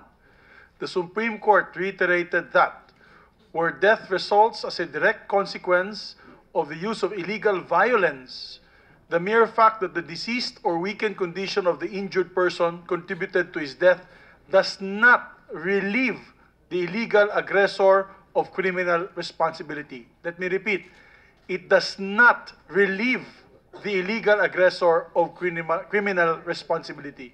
Kaya wala, sabit pa rin. That's the layman's term of this. It's a Supreme Court jurisprudence. Mahirap nang baliktarin yan. At alam naman natin, jurisprudence is similar to law when it comes to the explanation of cases in court. I can cite many others. United States versus Rodriguez, etc., etc., People versus Ortega. Marami pong jurisprudence dyan. So, maybe we don't have to belay that point any longer kasi wala din kayong magagamit na excuse dyan sa pre-existing heart condition. I believe Senator Sherwin has a couple of more questions before I present the additional evidence. Senator Gatchalian. Thank you, Senator Mix. Thank you, Mr. Chair. I want to direct my questions to Director Guanhing, ma'am. Gaano katagal na ho kayong Student Affairs Director? For the record, I've been appointed August 9 this year. August 9 this year po. of 2017. 17. And prior to you, sino po ang Student Affairs It's Dr. Director? Calara po. Nasaan na ho siya? Is he Nasa here? UST pa rin po. Is he here with us right now? She is not here with us, sir. And ilan po ang fraternities na-accredit po ng UST to date? 16 po. 16 fraternities. So, 11 from the College of Medicine, 5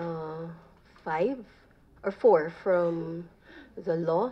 I mean, actually, fraternity in the College of Law, just 1 is recognized. The rest are sororities. And then 1 No, only university. fraternities, just fraternities. Just fraternities.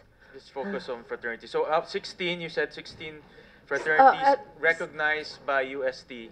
Yes, sororities and fraternities po. I could not say the delineation if it were divided into sororities and fraternities. But I'm sure with the College of Law that there are three Let's sororities. clarify, ma'am. Yes, Ilan po. ang fraternities sa UST na na-accredit or recognized ng inyong school? I'm sorry po, Your Honor, hindi ko po ma-determine exactly kung ilan ang fraternities and sororities, but the total sororities and fraternities Even po, after 16. this incident, hindi niyo ho kusang loob na research kung ilang ang fraternities sa inyong may school? list po kami, pero Diba? May Sorry. nangyari na But nga I could fraternities provide. sa inyo, hindi ba it's a red flag already at least determining whether the other fraternities are also involved in such activity? meron po kaming list, but I could not say exactly the number. Wala ba kayong dala ngayon? Hindi ko po the previous times that we were here, I had the list, but I could provide it.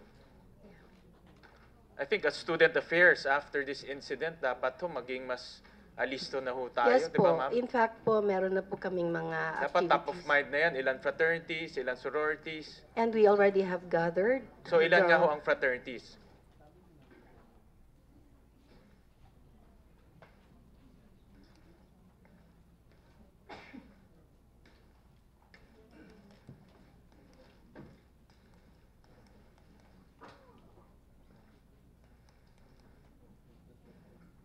For your indulgence, sir, I will just have to check the number. Sige.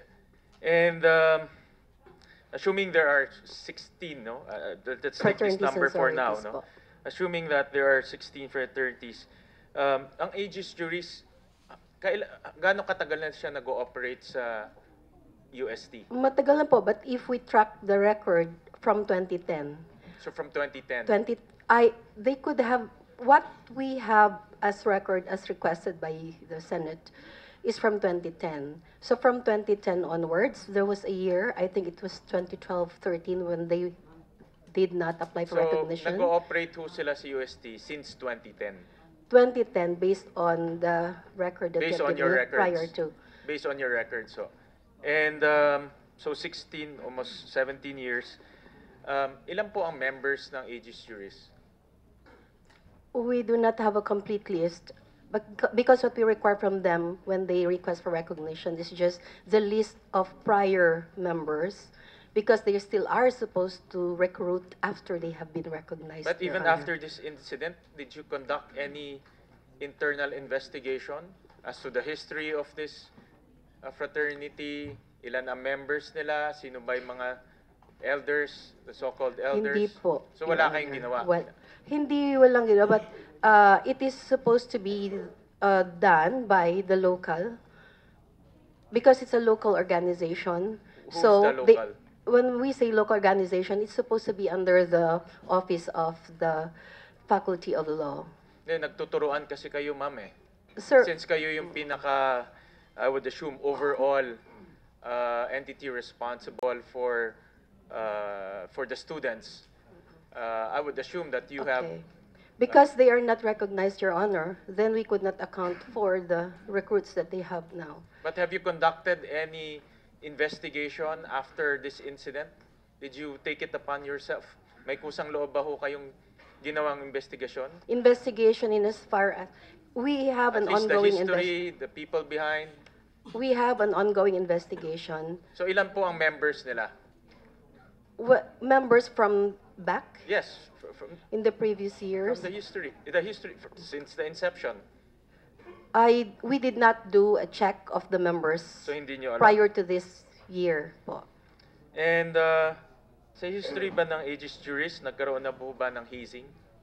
Wala po, none that we know, because it's supposed to be prohibited by the university po.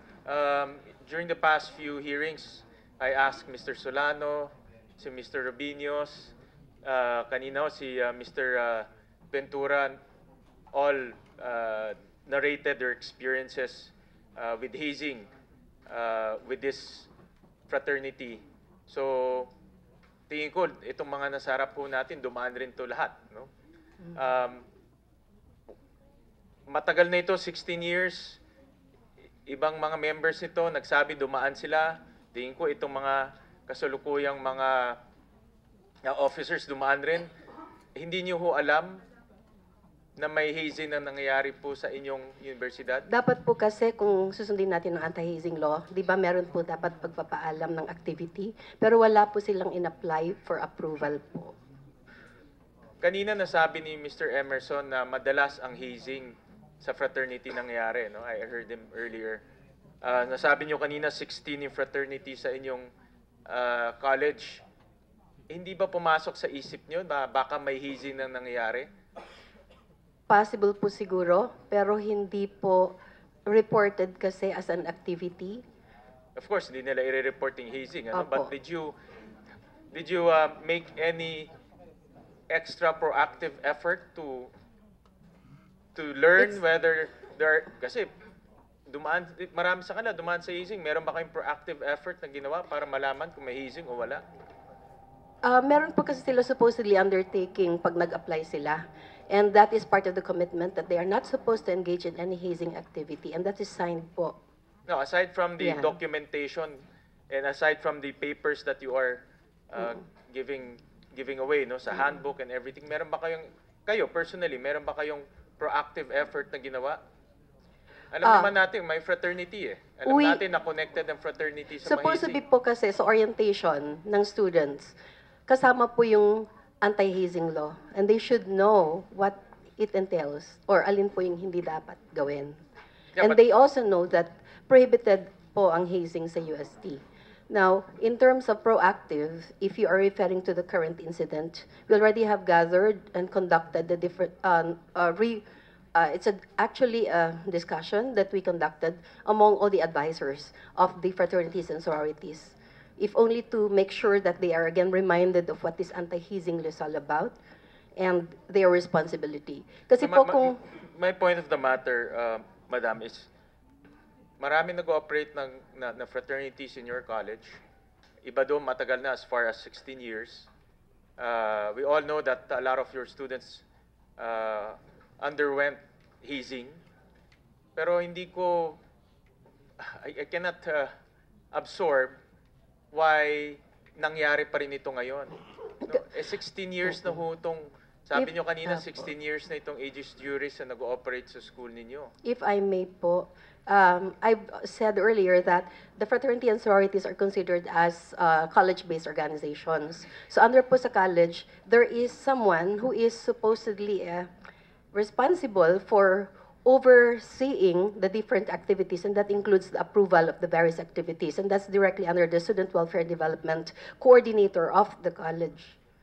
And then, So they are also the ones who check initially the application for activities, and they are the ones who are supposed to approve initially any applications, and then I that is when- understand each fraternity, meron ho silang advisor. Tama Yes. po ba?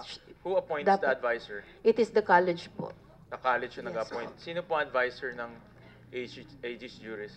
In the past years po, it's Attorney Arvin, but this year, he did not sign as advisor because I suppose he has not been given the appointment. So in the past year, si Attorney Fabelia po. Arvin, Fabelia. is he here?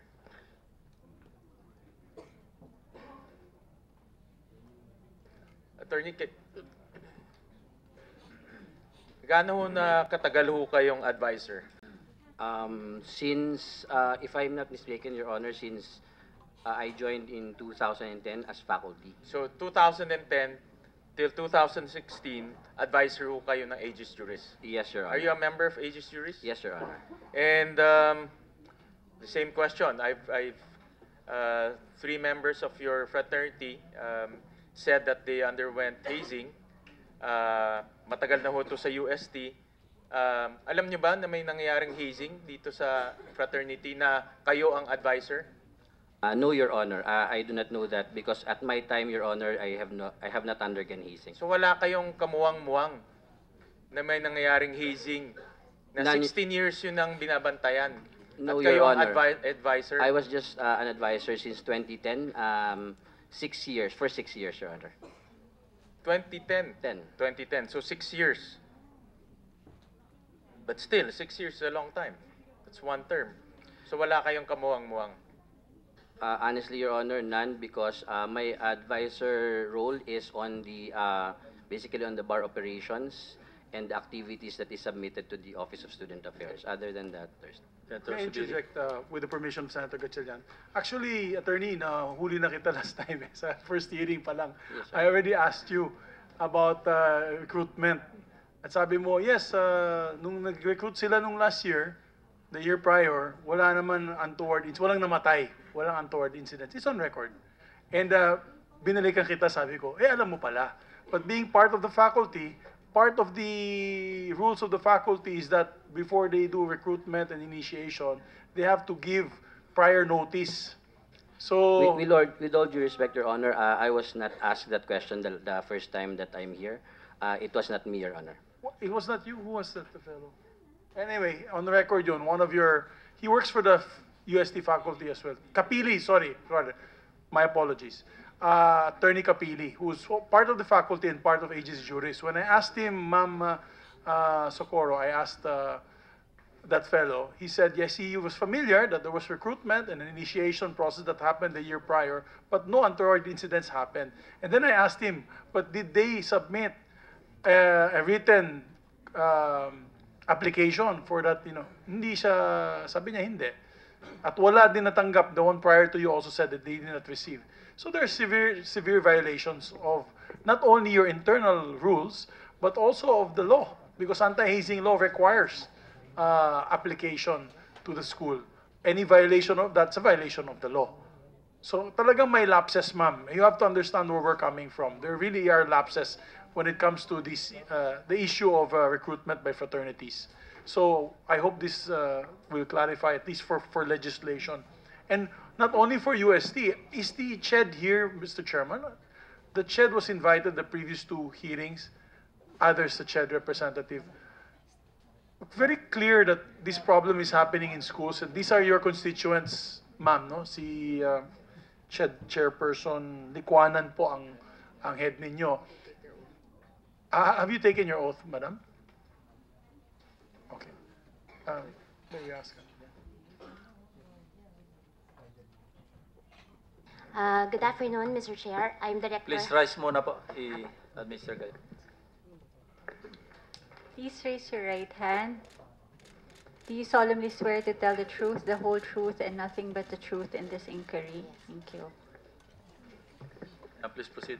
So with the CHED, what steps have you taken? I believe the last, during the budget hearing, I mentioned to Chairperson Licuanan, ma'am, we have not heard a strong message from the CHED on this particular issue. Well, several years have passed, several deaths have come up. Apparently, according to her, during the budget hearing, the last time they issued a memorandum was in 1995, during the passage of the law. So ever since then, no condemnation, no statement. Is there now, have you changed that? Have you actually come up with new rules? Good afternoon, Mr. Chair. First of all, I would like to introduce myself. I'm Director Cinderella Haro of the Legal and Legislative Services of the Commission on Higher Education. The law that the CMO that you were talking about, Mr. Chair, is our CMO Order number 4 series of 1995, and it is true that it was on January 25, 1995 that the Commission issued a resolution or issued an order with respect to fraternities. At the time, Mr. Chair, we believe that our laws, our existing penal laws, are sufficient to answer or to address the problems. But considering the situations now, Mr. Chair, actually we have created a technical working group in order to determine the sufficiency of our CMO, and if we could impose stiffer sanctions against institutions which have violations of this law. When will that technical working group terminate its proceedings and come up with a finding? Attorney, alam mo, technical working groups can take years. And every day passes that another child is being recruited and beaten up black and blue as we speak today. It's very important that under your watch, the CHED comes up with concrete um, um, guidelines and rules for these universities and institutions. Mr. Chair, I think I believe I was designated as the head of that technical working group, Chair. So I would see to it, Chair, that it can be passed or it can be issued early next year, Chair, or next year. Thank you. Please furnish a copy to our committee. It will help us in aid of legislation. Yes. Mr. Chair, just to finish off, Mr. Chair. Yes, Senator Kay Gatchalian. Mr. Jonathan Santos, gaano katagal na kayong presidente ng Student Council? Just for this academic year. Which is, Uh, how many months? I've been in office since May 2017. May of 2017. Yes.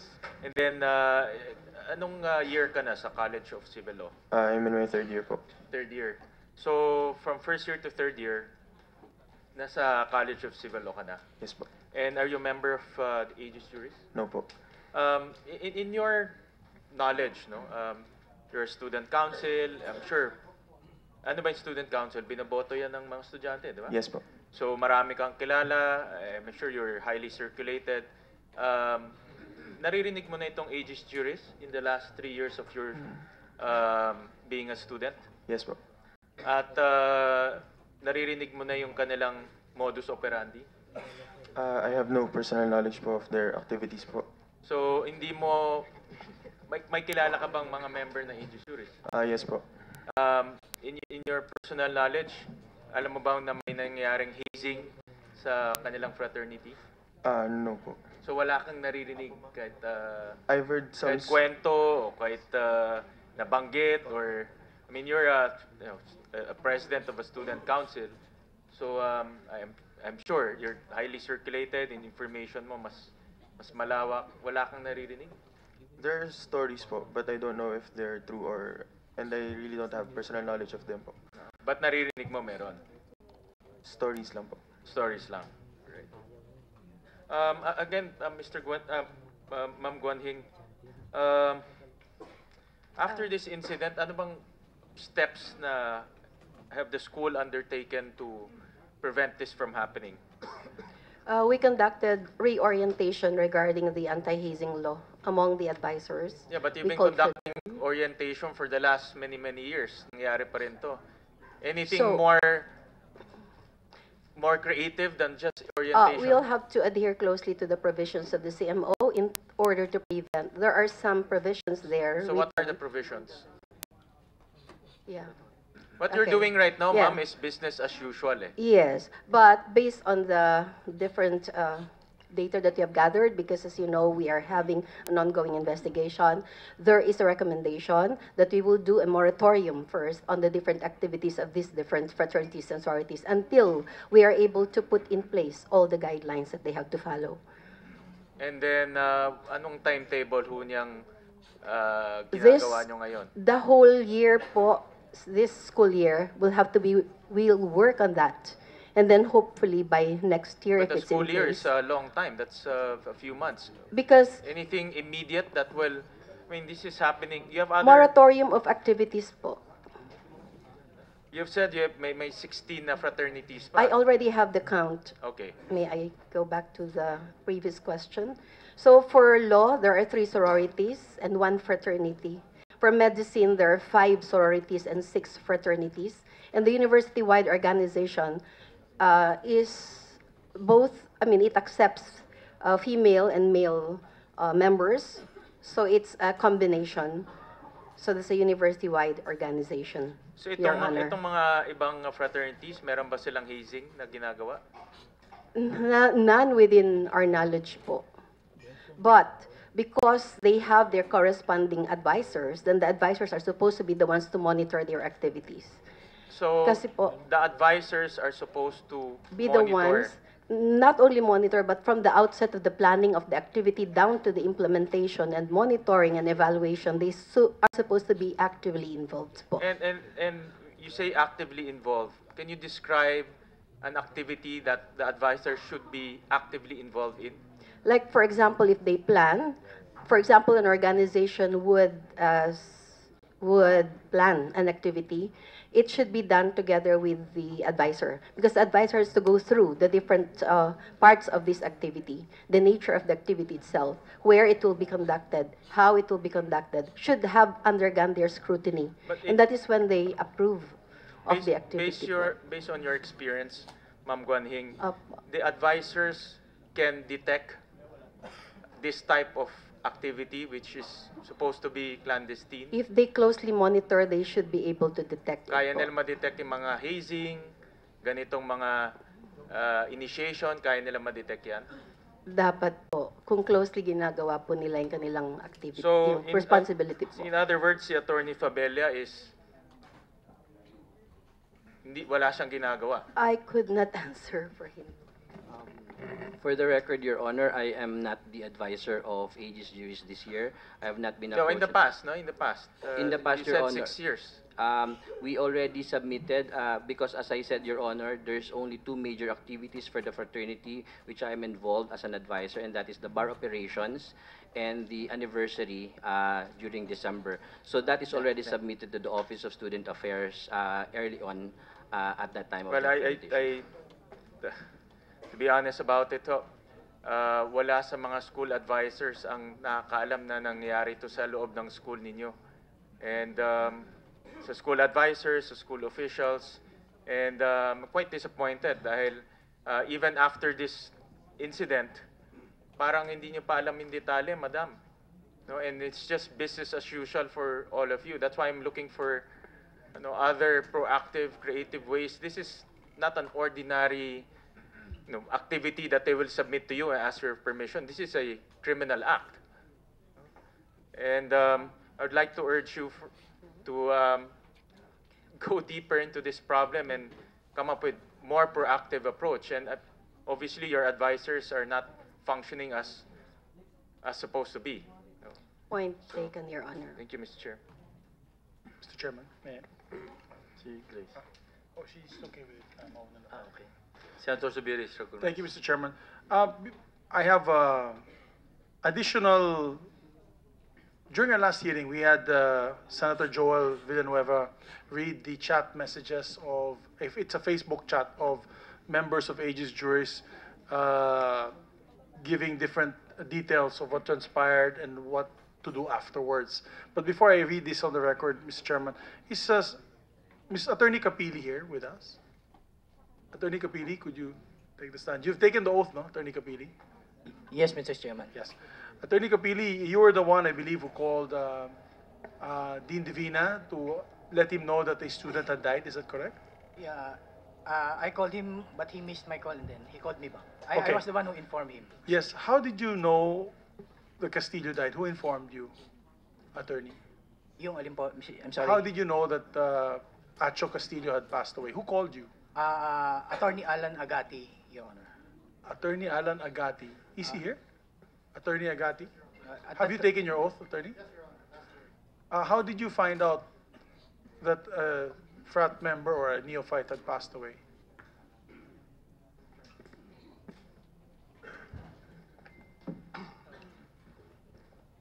Good afternoon, Your Honor. Good afternoon, attorney. It was Sunday morning, around past 10:15 to 10:20. I was at the car wash, and I opened the Facebook Messenger, I think. I don't usually do that because it's a joint account between me and my wife. And I saw a message coming from, I'm sorry, Your Honor, I cannot remember who exactly, but it said that apparently a neophyte had collapsed during the initiation the night before. And that subsequently the neophyte had died. At first, I was full of shock and dismay, Your Honor. I tried to call up a former office mate of mine who might have more information about that because I have not been active in the fraternity, Your Honor. Failing in which, I remembered Attorney Arthur Capili, who I used to work with, and so I gave him a call. And so I asked him, well, at first he was not able to receive my call. And then later he texted me saying that if he had missed my call. So I called him again, and I asked him if he was aware of any news or information about a neophyte having died or passed away during initiation activities. And well, actually, I asked him if he was on Facebook. Art mentioned that he was not, and so I asked him, "Are you aware that there's information going around that neophyte had died in the initiation before?" And his answer was, in Tagalog, Your Honor, "Sandali, tatabi lang ako," and I assume he was driving then. So I told him, "I'm not sure about this. I just read it on Messenger, and maybe I'd like to look into it." And so that was basically the gist of how I informed Attorney Capili, Your Honor. And Attorney Capili, because of that, you had called the dean, or did you search deeper to the case? At the time, Your Honor, I was driving. Naka-hands-free lang ako. So, nagulat ako, Your Honor. In fact, I was rattled. Hindi ko alam kung totoo yung sinabi niya. So, when I arrived at where I'm going, Your Honor, I called Dean Divina. Okay. So, Mr. Chairman, if I may be allowed, during the last hearing, Senator Joel... But before that, before we leave the issue of yung faculty advisor, no, si Arvin Balag, where did you put the name of Attorney Irvin Joseph M. Pabella as your faculty advisor do sa petition for recognition ninyo? Ito nakalagay dito. Petitioner through Arvin R. Balag respectfully states that faculty advisor, Attorney Irvin Joseph M. Pabella. Mr. Chair, bali po yung sa petition for recognition po namin, bali pinipirmahan ko lang po, Your Honor, hindi po ako yung Nag-aaral ka ng law, pirma ka ng pirma, hindi mo binabasa. Hindi, Your Honor, kasi po, yung sa petition for recognition po, ang akala ko po talaga ang advisor namin si Attorney Pabella po. Pero yung recognition po namin hindi na po natapos kasi nga po lumipat na po ako ng school noong August 2017, Your Honor. Thank you. Senator Subiri, please proceed. Thank you. Last hearing, Mr. Chairman, Senator Joel Villanueva had read a series of chat messages or text messages in a chat group. And we were wondering why there were certain pages missing. And this will actually link everything together. If I may be allowed to continue the point taken by Senator Joel Villanueva, although they look alike with Senator Sherwood. Please proceed, Senator Subiri. Thank you, Mr. Chairman. On the first page, these are the additional documents. This may help us in coming out with the committee report and the conclusions in the committee report. A certain Marvi Rosero Abo. This is a continuation, no? Babasahin ko lang po. Walang nag-reply eh. Akala ko 10 a.m. ang meeting. Nag-thumbs up po si Carmel. And then a certain Dante Acuzar Gaile Caraan added Cesar Ocampo Ona. Then Mig Inigo. Hihingi sila listahan ng mga umattend. Saan ginanap ang hazing? Mong de la Fuente answered, on my way. And then sabi ni RV, I'm calling on our founders to guide us the rest of the way. Hindi natin ini-schedule na mangyari ito. The brad who is being held at the hospital is pleading for help. If we cannot respond to him, then we take the risk mismo na ihulog niya tayo. At yan pong binanggit niya sa atin nung nag-executive session po tayo. At sabi po ni Mick Inigo, palulubuhin pa ng media yan pag walang magko-control. Text naman from Mig Salamat, Brads. Ang sagot ni Alston Kevin Anarna, yes. Sabi naman ni Mig Salamat, dapat na ba sabihin sa mga magulang, kanina patawag ng tawag yung nanay nung neo at doktor yung tatay niya. Tapos aware naman sila na sumali ng frat si Horacio. Sagot ni Alston Kevin Anarna, anong update GPS sa Brad? Mong de la Fuente answered, wala ba way para makatakas si Popoy? Alston Kevin Anarna, improving ba? Sagot naman ni Mig Salamat, di ko pa nako-contact GPS. Nagpapanik rin mga student brads kasi di alam gagawin sa cellphone. baka mamaya patawag ng pulis yung parents kasi aware na sumali tapos hindi sumasagot si Horacio. Mong de la Fuente, any update sa Frat Live? Baka nag-text sa parents, sa parents na. Sagot ni Mong de la Fuente, any update sa Frat Live? Baka nag-text sa parents na dun ini niya. Alston Kevin Anarna, ayos na ba? Frat Live, GPS. Mig, salamat. Brads, patay na daw yung brad natin. Certain Sesimeno says, kits, or kita kits. Sesimeno again replied, sa Cubao.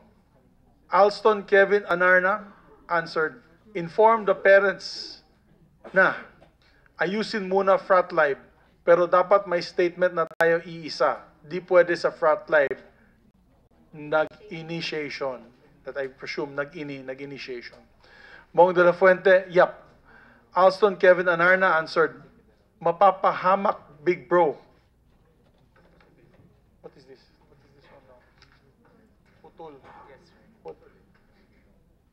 Putol yung sagot ni Mong de la Fuente. I don't know if we have it there, but we have an answer from Arvin Rosero Abo. See you there, Brads. Alston Kevin Anarna to keep you updated, GP Arvin. Marvin Rosero Abo answered, GP Arvin, please post the number of Brad Popoy Solano. Then, where is Starbucks Araneta? Sa Araneta Coliseum ba? I'm on my way. Alston Kevin Anarna, yes bro. Sagot ni Marvin Rosero Abo, okay, kita kits Brad. GP Arvin, kindly update us on the condition of the new Brad and Brad Popoy Solano. Arvin Rivera Balag, si Popoy na hold. Siya na iwan doon. Ito yung number na binigay. Yan ang number niya. Alston Kevin Anarna, dapat ba sabihin niya real name niya? Pag hindi, dapat wala siya wallet or ID. There's a... Mig, salamat. Hindi GPS. GPs, hindi GPs.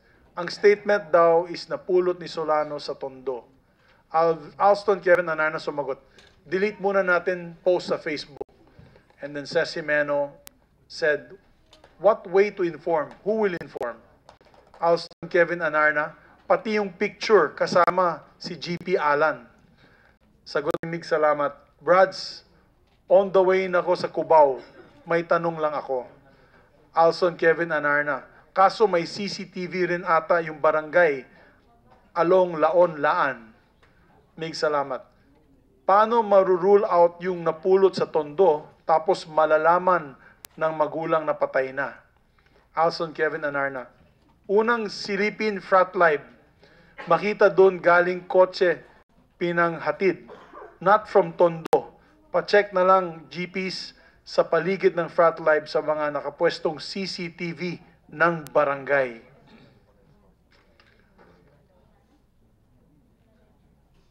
Unang silipin Frat Live, makita doon galing kotse pinaghatid.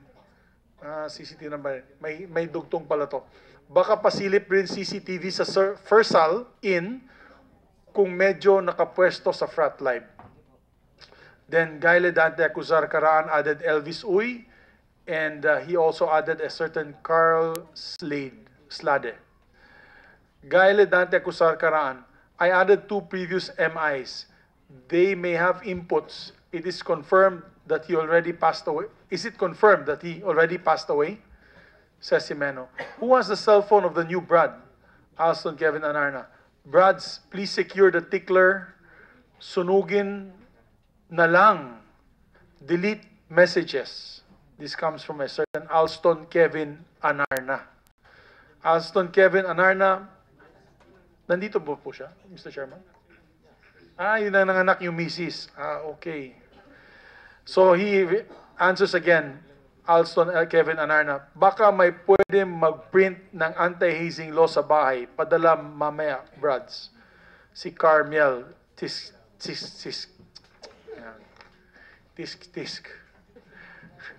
Actually, that means Marvy Rosero Abo, should we delete the frat page? Sesimeno, yes, ASAP, I suggest. Kahit ito, dapat delete na. Tawagan na lang tayo. Alson Kevin Anarna, pati Facebook ng students Brads pa-deactivate. Alson Kevin Anarna answered, pasend muna updated numbers dito. Nagbigay siya ng number for Alston. Maya na natin to burahin. Question ba yan, Brads, o statement? Says si Meno. Sino nag-inform? Certain Eric Fuentes answered, question. Alston Kevin Anarna answered, nag-iikot si Ronald sa perimeter ng Frat Live. Wala daw nakakatutok na barangay CCTV sa, I believe, Frat Live. Sagot ni Alston Kevin Anarna, nag-iikot, okay. Di lang siya sure sa Caltex o Fersal Inn. Mga posibleng witness dyan, mga taga-coke, add ko si Cheng. Then he added a certain Ronald Cheng. Alston Kevin Anarna, nasa Frat Live daw siya nag-iikot. Closed na Frat Live, kantin sa tabi, wala ring CCTV. Certain Marvin Rosero Abo answers, sana kayo, Brads?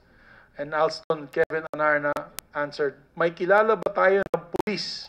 Ano procedure, paano mag-investigate? A certain Gayle Dante Cusar Caraan answers, ito text ni Popoy kay Jint. Jint, pakisabi kay Migs, hindi ako yon. Sa tingin ko si Migs, salamat yon. Magkaparehong pangalan kami. Pakiraise naman sa meeting na naiwan ako dito sa Chinese General Hospital mag-isa. Sabihin na ang story ko na nadaanan ko lang to sa bangketa ng Tondo. Dito pa rin ako, pinahold ng polis. Solano.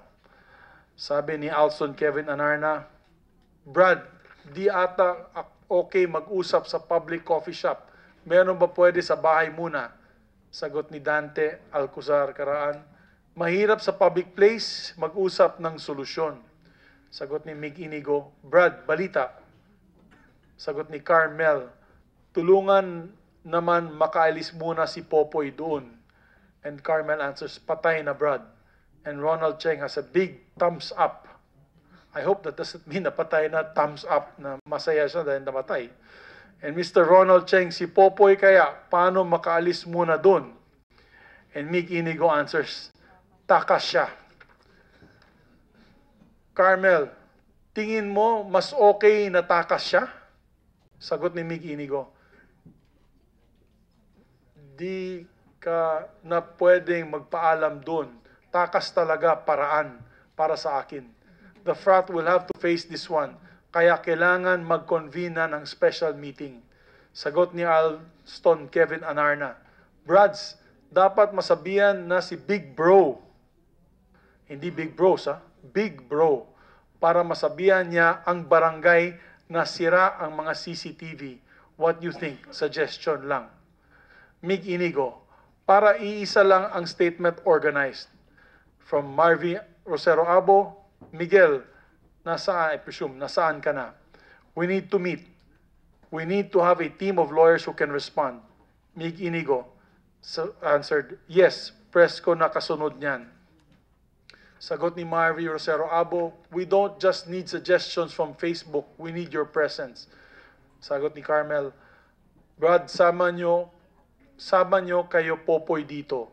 Sama nyo kaya si Popoy dito. Sagot ni Marvy Rosero Abo, wag muna bro. Paring Edong answered, saka na batch.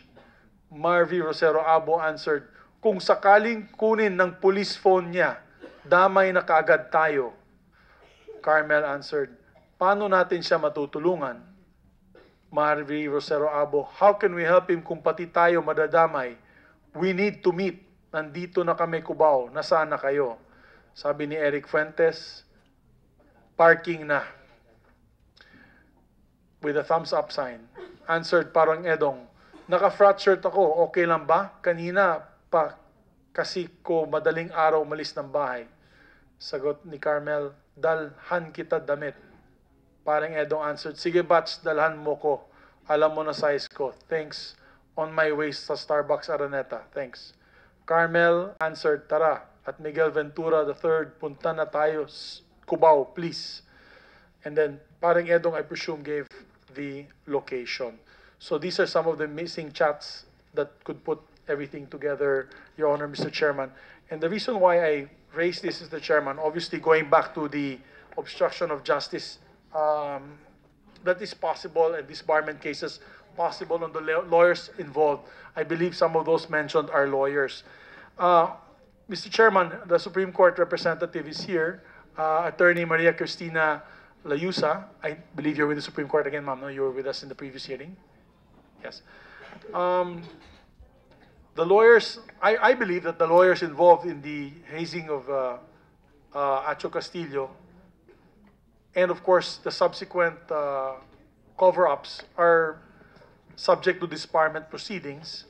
And I believe the possible, and you can confirm this to me, Attorney, the possible grounds for disbarment are: one, grossly immoral conduct. Yes, Your Honor. Tama po yan? Immoral conduct has been defined as that conduct which is so willful, flagrant, or shameless as to show indifference to the opinion of good and respectable members of the community. Such conduct must not only be immoral, but grossly immoral. That is, it must be so corrupt as to constitute a criminal act, or so unprincipled as to be reprehensible to a high degree, or committed under such scandalous or revolting circumstance as to shock the common sense of decency. Tama po yan, Madam? Yes, Your Honor. Okay. The second ground for disbarment is conviction of a crime involving moral turpitude. Turpitude, yes, sir. The term moral turpitude includes everything which is done contrary to justice, honesty, modesty, or good morals. Tama po yan, Attorney? Yes, Your Honor. And followed as used in disbarment statutes, it means an act of baseness, vileness, or depravity in the private and social duties which a man owes to his fellow men or to society in general, contrary to the accepted rule of right and duty between man and man. Is that correct? Yes, Your Honor. So, there are several cases, Mr. Chairman, where lawyers involved were convicted of crimes such as falsification, estafa, which merited disciplinary action, disbarment. I even believe pagkakaroon pa rin ng kerida at all that, na-disbar, immorality. Yes. In this case, the Acho Castillo case, with a crime committed, if convicted, to conceal evidence on Acho's death, Attorney, I believe they're far more serious in deserving the penalty of disbarment. Would you agree with me, Your Honor, if we can prove that, if that can be proven? Yes, Your Honor, but I still insist that there should be a complainant. Yes. Senator Subiri, before we leave the group chat issue, can we ask the MPD if they have this authenticated already? And has this been submitted to form part of the evidence? Your Honor, we have communicated the matter to Facebook Philippines already, and they have favorably acted on our request to preserve all these chat messages together with all relevant threads, Facebook profiles pertaining to all those who were engaged in that chat book. We're just waiting for the order of the Regional Trial Court of Manila in order that they can officially furnish us copies, official copy and authentic copy of all those messages that had been communicated through Facebook Messenger and through Facebook. And if and when ma-authenticate ito, you will submit this as part of your evidence? Yes, Your Honor. We'll submit it as part of our evidence. And evidence. in so doing, the charge may include the others, all others who were not mentioned by PG Catalan? Yes, Your Honor. Thank you. So, just quickly, I know Senator Grace has to leave, Mr. Chairman. So just quickly to wrap up. Lawyers involved in the Acho case have evidently violated their oath, Attorney, as lawyers to obey the law and do no falsehood. Not only the revised penal code and other special penal laws such as anti-hazing law violated, their actions showed intent to deceive and cover up the results of the crime, completely unbecoming of an officer of the court. Where there is yet to be a conviction of the crimes committed, their gross violation of the lawyer's oath remains a strong grounds for disbarment. Any comment, Attorney? I would like to know who are the lawyers Yes. who were involved in that chat. Yes. Kasi some of them, as I've heard and read it, some of them are only the frat members. Yes. But they are not yet lawyers. So they can be debarred from their school, or a case for criminal something has to be filed before the court. And what we do at the Office of the Bar Confidant, in case they were allowed to graduate, and they apply to take the bar exams. That will be the time that we have to check properly all the requirements that they submitted, because in the petition to take the bar exams, there is a question there that have you been charged of any administrative, criminal, and there is a requirement that you have to submit a copy of the complaint, the status of your case. So we studied it in our office, the Office of the Bar Confidant. Then we report to the court whether to allow this candidate to take the bar exams or deny his application to take the bar exams. Thank you, Madam Attorney. Well, the committee report, the final committee report, will already have the names of those involved, whether they're students, whether they're active lawyers, and their participation. It will be a comprehensive committee report. I trust the committee of Senator Chairman Lacson on the thoroughness of those names covered. And also, and just to close, no, the most disbarment cases, Mr. Chairman and Madam Attorney, involving obstruction of justice merely involve contemptuous acts and dilatory tactics by lawyers. All the more should active harboring or concealing of evidence, non-cooperation in the investigations, and other acts be considered as a ground for disbarment. We're also looking at maybe amendments to the law to include if lawyers, because most of the cases of hazing are actually, unfortunately, law students. No? So we would like to maybe put a specific recommendation in the law wherein when there's active participation of lawyers to cover up or to delay or come up with the concealing of evidence, etc., etc. But it could be elevated to the Supreme Court right away. Unfortunately, the IBP, and I've read reports, and many good individuals had sent me letters to my office and said that they filed so many disbarment cases against lawyers. Unfortunately, it takes a very long time, and the batting average is very poor. In other words, iilan lang po ang talagang nadidisbar. So we want to put a provision with the permission of my colleagues, no, and an amendment to the law wherein when it comes to lawyers in this particular case of hazing, it could go directly to the Supreme Court for decision on disbarment. The Supreme Court will have jurisdiction already of the case, study it, and of course come up with a verdict. Is that any comment from you, Attorney?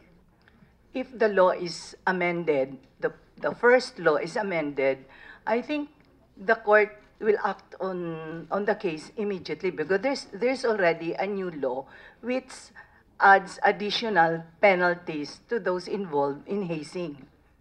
Thank you very much, Attorney. Thank you very much, Chairman and Senator Grace. Senator Pa, recognized. Actually, on that note, since you mentioned it, instead of it going directly to the Supreme Court, perhaps there could be like, for example, in cases like public officials, if it's plunder, you can be suspended right away. You cannot be attending your daily functions, and the same way, lawyers may not be right away sentenced, but they will be on probation and they cannot practice if they are implicated. Attorney Leosa, would not that be tantamount to disbarment if your license is suspended? Yeah, the court suspends lawyers. There are already so many lawyers being suspended But that's by the already court. disbarment, di ba? Suspension? Not yet. Not yet. Suspension only from the practice of law. But it depends. There are decisions which states immediately executory. So, ibig sabihin, kaagad po yun. And wala hong time, definite time na pwede mong i-ano. You can be suspended for life, for 20 years. Depende sa ano po yun Kasi, ng court. Attorney Layusa, kasi kaya nga sinasabi ko, kasi pag pumunta yung kaso sa Supreme Court, ang Supreme Court, ilan ang kasong pending nyo a year? 200? 100, Your Honor, thousands of, even the New disbarment cases. New cases a year. Yes, I mean, thousands or 200 to 800? because in our office, Thousands per justice, di ba? in our office, we have around 700 cases filed. Disbarment, that's against lawyers. But in the petition for review of the different cases, decisions of the Court of Appeals and the RTCs and Digan Bayan. 1,000 po yun. Siguro, Mr. Chair, when it comes to something that involves a criminal offense, yun yung pwedeng may preventive suspension or If I may temporary add, maybe grave felony. Okay, so let me go to my point. Mr. Chair, sa ating mga pagtatalakay ngayon, dahil nga ito ay para sa legislasyon, ang pinag-usapan natin dito yung anti-hazing law. May tatlong bagay na dapat kasama dito. Unang-una, dapat may initiation rights. Sa tingin ko naman napatunayan na nagkaroon ng ganyan. Pangalawa, dapat merong recruit o may neophyte na nasama dito. Malinaw na si Mr. Castillo ay isang na-recruit dito. Pangatlo, dapat ito ay merong sinaktan physically at psychologically. At sa tingin ko naman sa mga unang pananalita na rin ni Mr. Solano, bagamat paurong-sulong siya, at ngayon na nandyan si Mr. Ventura, malinaw na nandyan lahat yan. Gusto ko lang ipaalala sa inyo na dito sa batas natin na ito, the mere presence, pag nandun kayo sa initiation rights na yan, kahit na hindi kayo mismo ang nambugbog, kasama kayo sa pwedeng hatulan kung hindi nyo napatunayan na pinigil ninyo ang nangyari. Wala kayong ginawa para pigilan ito. Iba itong batas na ito, your mere presence will indicate your guilt. Second, circumstantial evidence is accepted, I think, by the Supreme Court in this case because of the secretive nature of fraternities. So kahit nasabihin pa na circumstantial lang yan dahil wala naman direct na nagsabi, pwede pa rin kayong kasuhan at pwede pa rin kayong mahatulan. Kaya ang sinasabi namin ay ito, baka naman pwedeng pag-isip-isipan ninyo. Dahil definitely ire-recommenda namin not only your disbarment but your involvement in the case. Kung sakaling ang lahat itong mga ebidensya ay amin na nakalap, ay mapapatunayan talaga na hindi lang kayo sumasagot talaga, pero kayo ay kasama dyan. So with that, I would also like to say that the University of Santo Tomas is a respected institution, one of the oldest, not just in our country, but in the world, I think. And it's not just a college institution, it is actually a Catholic institution where we should uphold the truth and Christianity. I would like to ask Dean Divina and the Director of the Student Affairs, who are you reporting to? Who is your principal? Dean Divina, sino yung nag-supervise sa inyo? Well, I of course report to the Father Rector and Okay. The Council of Regents. And I suppose the same with you, ma'am? Okay, the Father Rector. You know, two things here. One, Senator Zubiri had a good point about the CHED.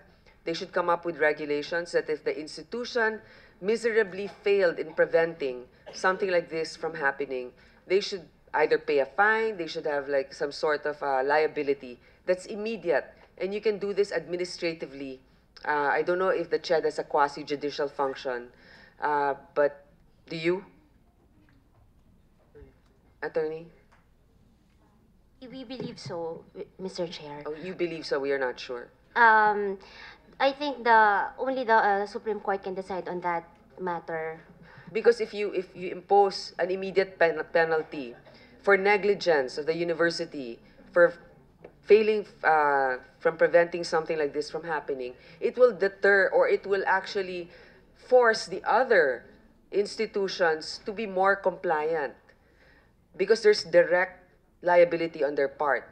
I would like to know, between the both of you, I think that, do you have an internal ombudsman in the school? Because your system or your process has to be evaluated. Maybe we would like to have a letter from the Father Rector explaining what the University of the Philippines, University of Santo Tomas is doing at the moment with regards to your particular office, the Dean of Law and the Dean of Student, or the Director of Student Affairs. What should your process be and your liability, if ever? And I'd like to hear this directly from the Father Rector of the University of Santo Tomas. That's it, Mr. Chair. Thank you for the opportunity. Mr. Chair, Senator Gatchalian. Mr. Chair, just to maybe cap it off, no? I'm really very disappointed with the measures that were supposedly undertaken by UST. Para sa akin po, hindi ho sapat to dahil buhay po yung katapat ho nito. At yung mga basic na tinanong lang ho natin, statistics, hindi ho alam ng director. And most of all, yung advisor na 6 na taon na ho nakatutok at sabi rin ho nung director na siya ang may responsibilidad, walang kamuwang-muwang na ang hazing ay nangyayari po sa kanilang eskwelahan. This is really incompetence, negligence. Para sa akin po talagang ang naging kapalit ho dito ay buhay po ng isang bata. I think, Mr. Chair, also to continue with what Senator Grace mentioned earlier, the committee would like to require UST to submit to us yung lahat po ng mga ginawa ninyo, steps undertaken right after this incident. And I would like to urge again, the dean and also the director to be proactive. I think bottom line ho dito, hindi tayo proactive eh. No? At tama nga ho, nasa student handbook, may orientation, pero hindi ho sapat to eh. Hindi ho sapat ito na ginagawa natin at hindi ho pwedeng gawin ulit natin ito sa mga susunod pa dahil hindi nga effective. And I think, common sense mitigation, tulad po yung advisor na linagay ninyo na member rin ng Aegis Juris, mawawalan ho talaga ng check and balance dahil siya mismo pinagtatakpan niya yung pinagagawa nitong kanyang mga inaalagaan supposedly. So I'd like to request through the committee, Mr. Chair, to submit to us the proactive the measures that you have undertaken right after this incident, and also measures that will be undertaken the next few months. And again, let's be proactive. Buhay po yung nakasalalay dito. Thank you, Mr. Chair. In the area of legislation, Mr. and Mrs. Castillo, we know that Acho is gone, and wala naman kayo anak na lalaki na sasali pa sa fraternity. But we'd like to pick your brain, ano ba mga pwedeng i-recommend na amendments sa anti-hazing law if only to strengthen it and prevent future occurrences? Can you, coming from the victims' parents themselves, no less? Yes, I believe the school should be involved. The law has to be strengthened. And maybe alisin na talaga that practice of hazing. Well, now that Mark Ventura has narrated the secret process, I hope mawala na yung process na yan. Mr. Castillo? Yes po. We should abolish po yung hazing, inflicting physical harm. It is senseless eh. You don't need it eh. After going through hazing, after becoming lawyers, and when you look back, you would say to yourself na you didn't do anything for you to become good people or, defenders of this country. It's not needed. That's all, Your Honor. And to the frat members, I don't think this will incriminate yourself if I ask you the same question.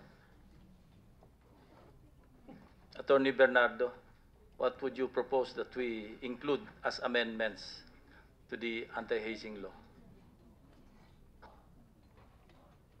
Input lang para academic discussion.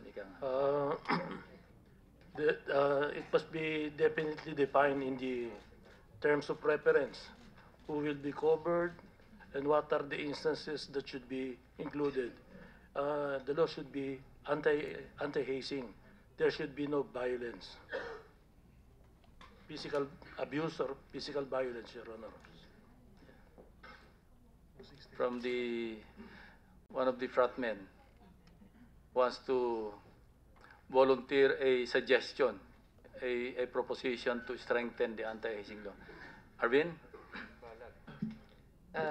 First of all, Your Honor, I would like to apologize for what happened last hearing, Your Honor.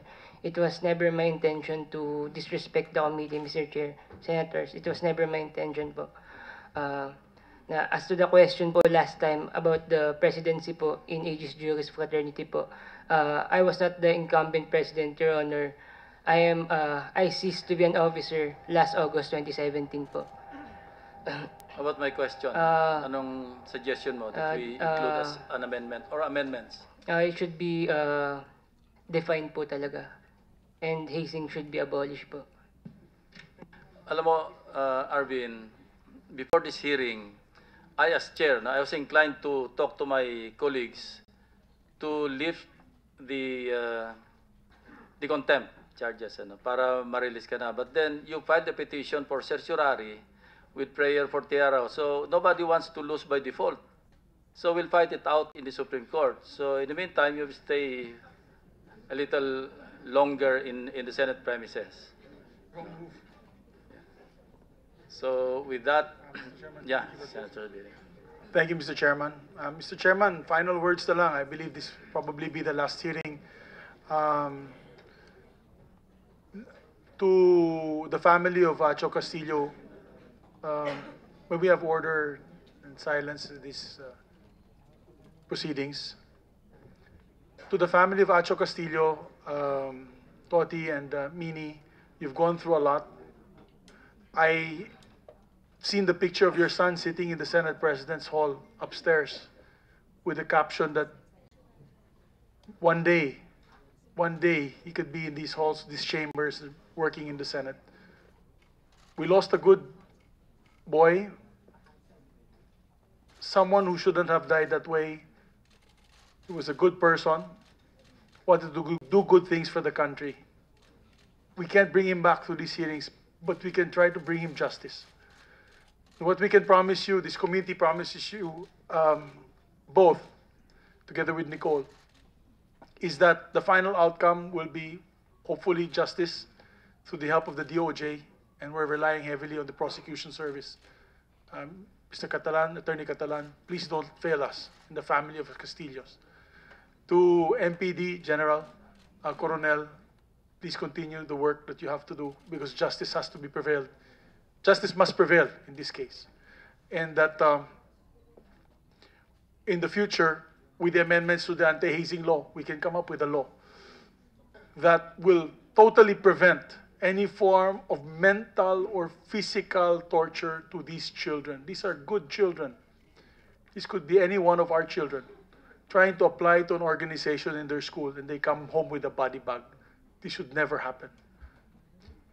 And I address this to the lawyers that are here who participated one way or another trying to cover up. Stop the cover up. Remember your duty or your oath that you had taken, that you will follow the legal orders duly constituted by the duly constituted authorities, and I will do no falsehood nor consent to doing of any in court. And to Mark Anthony Ventura, sir, I salute you for your courage. Do not consider yourself a snitch. Do not consider yourself as a coward. You are not a coward, sir. You are courageous as far as my book is concerned. You are here to tell the truth and nothing but the truth. This will set you free. As I said, the truth shall set you free. Justice must prevail. As I mentioned earlier, the pang of conscience is the thin line that separates us between beasts.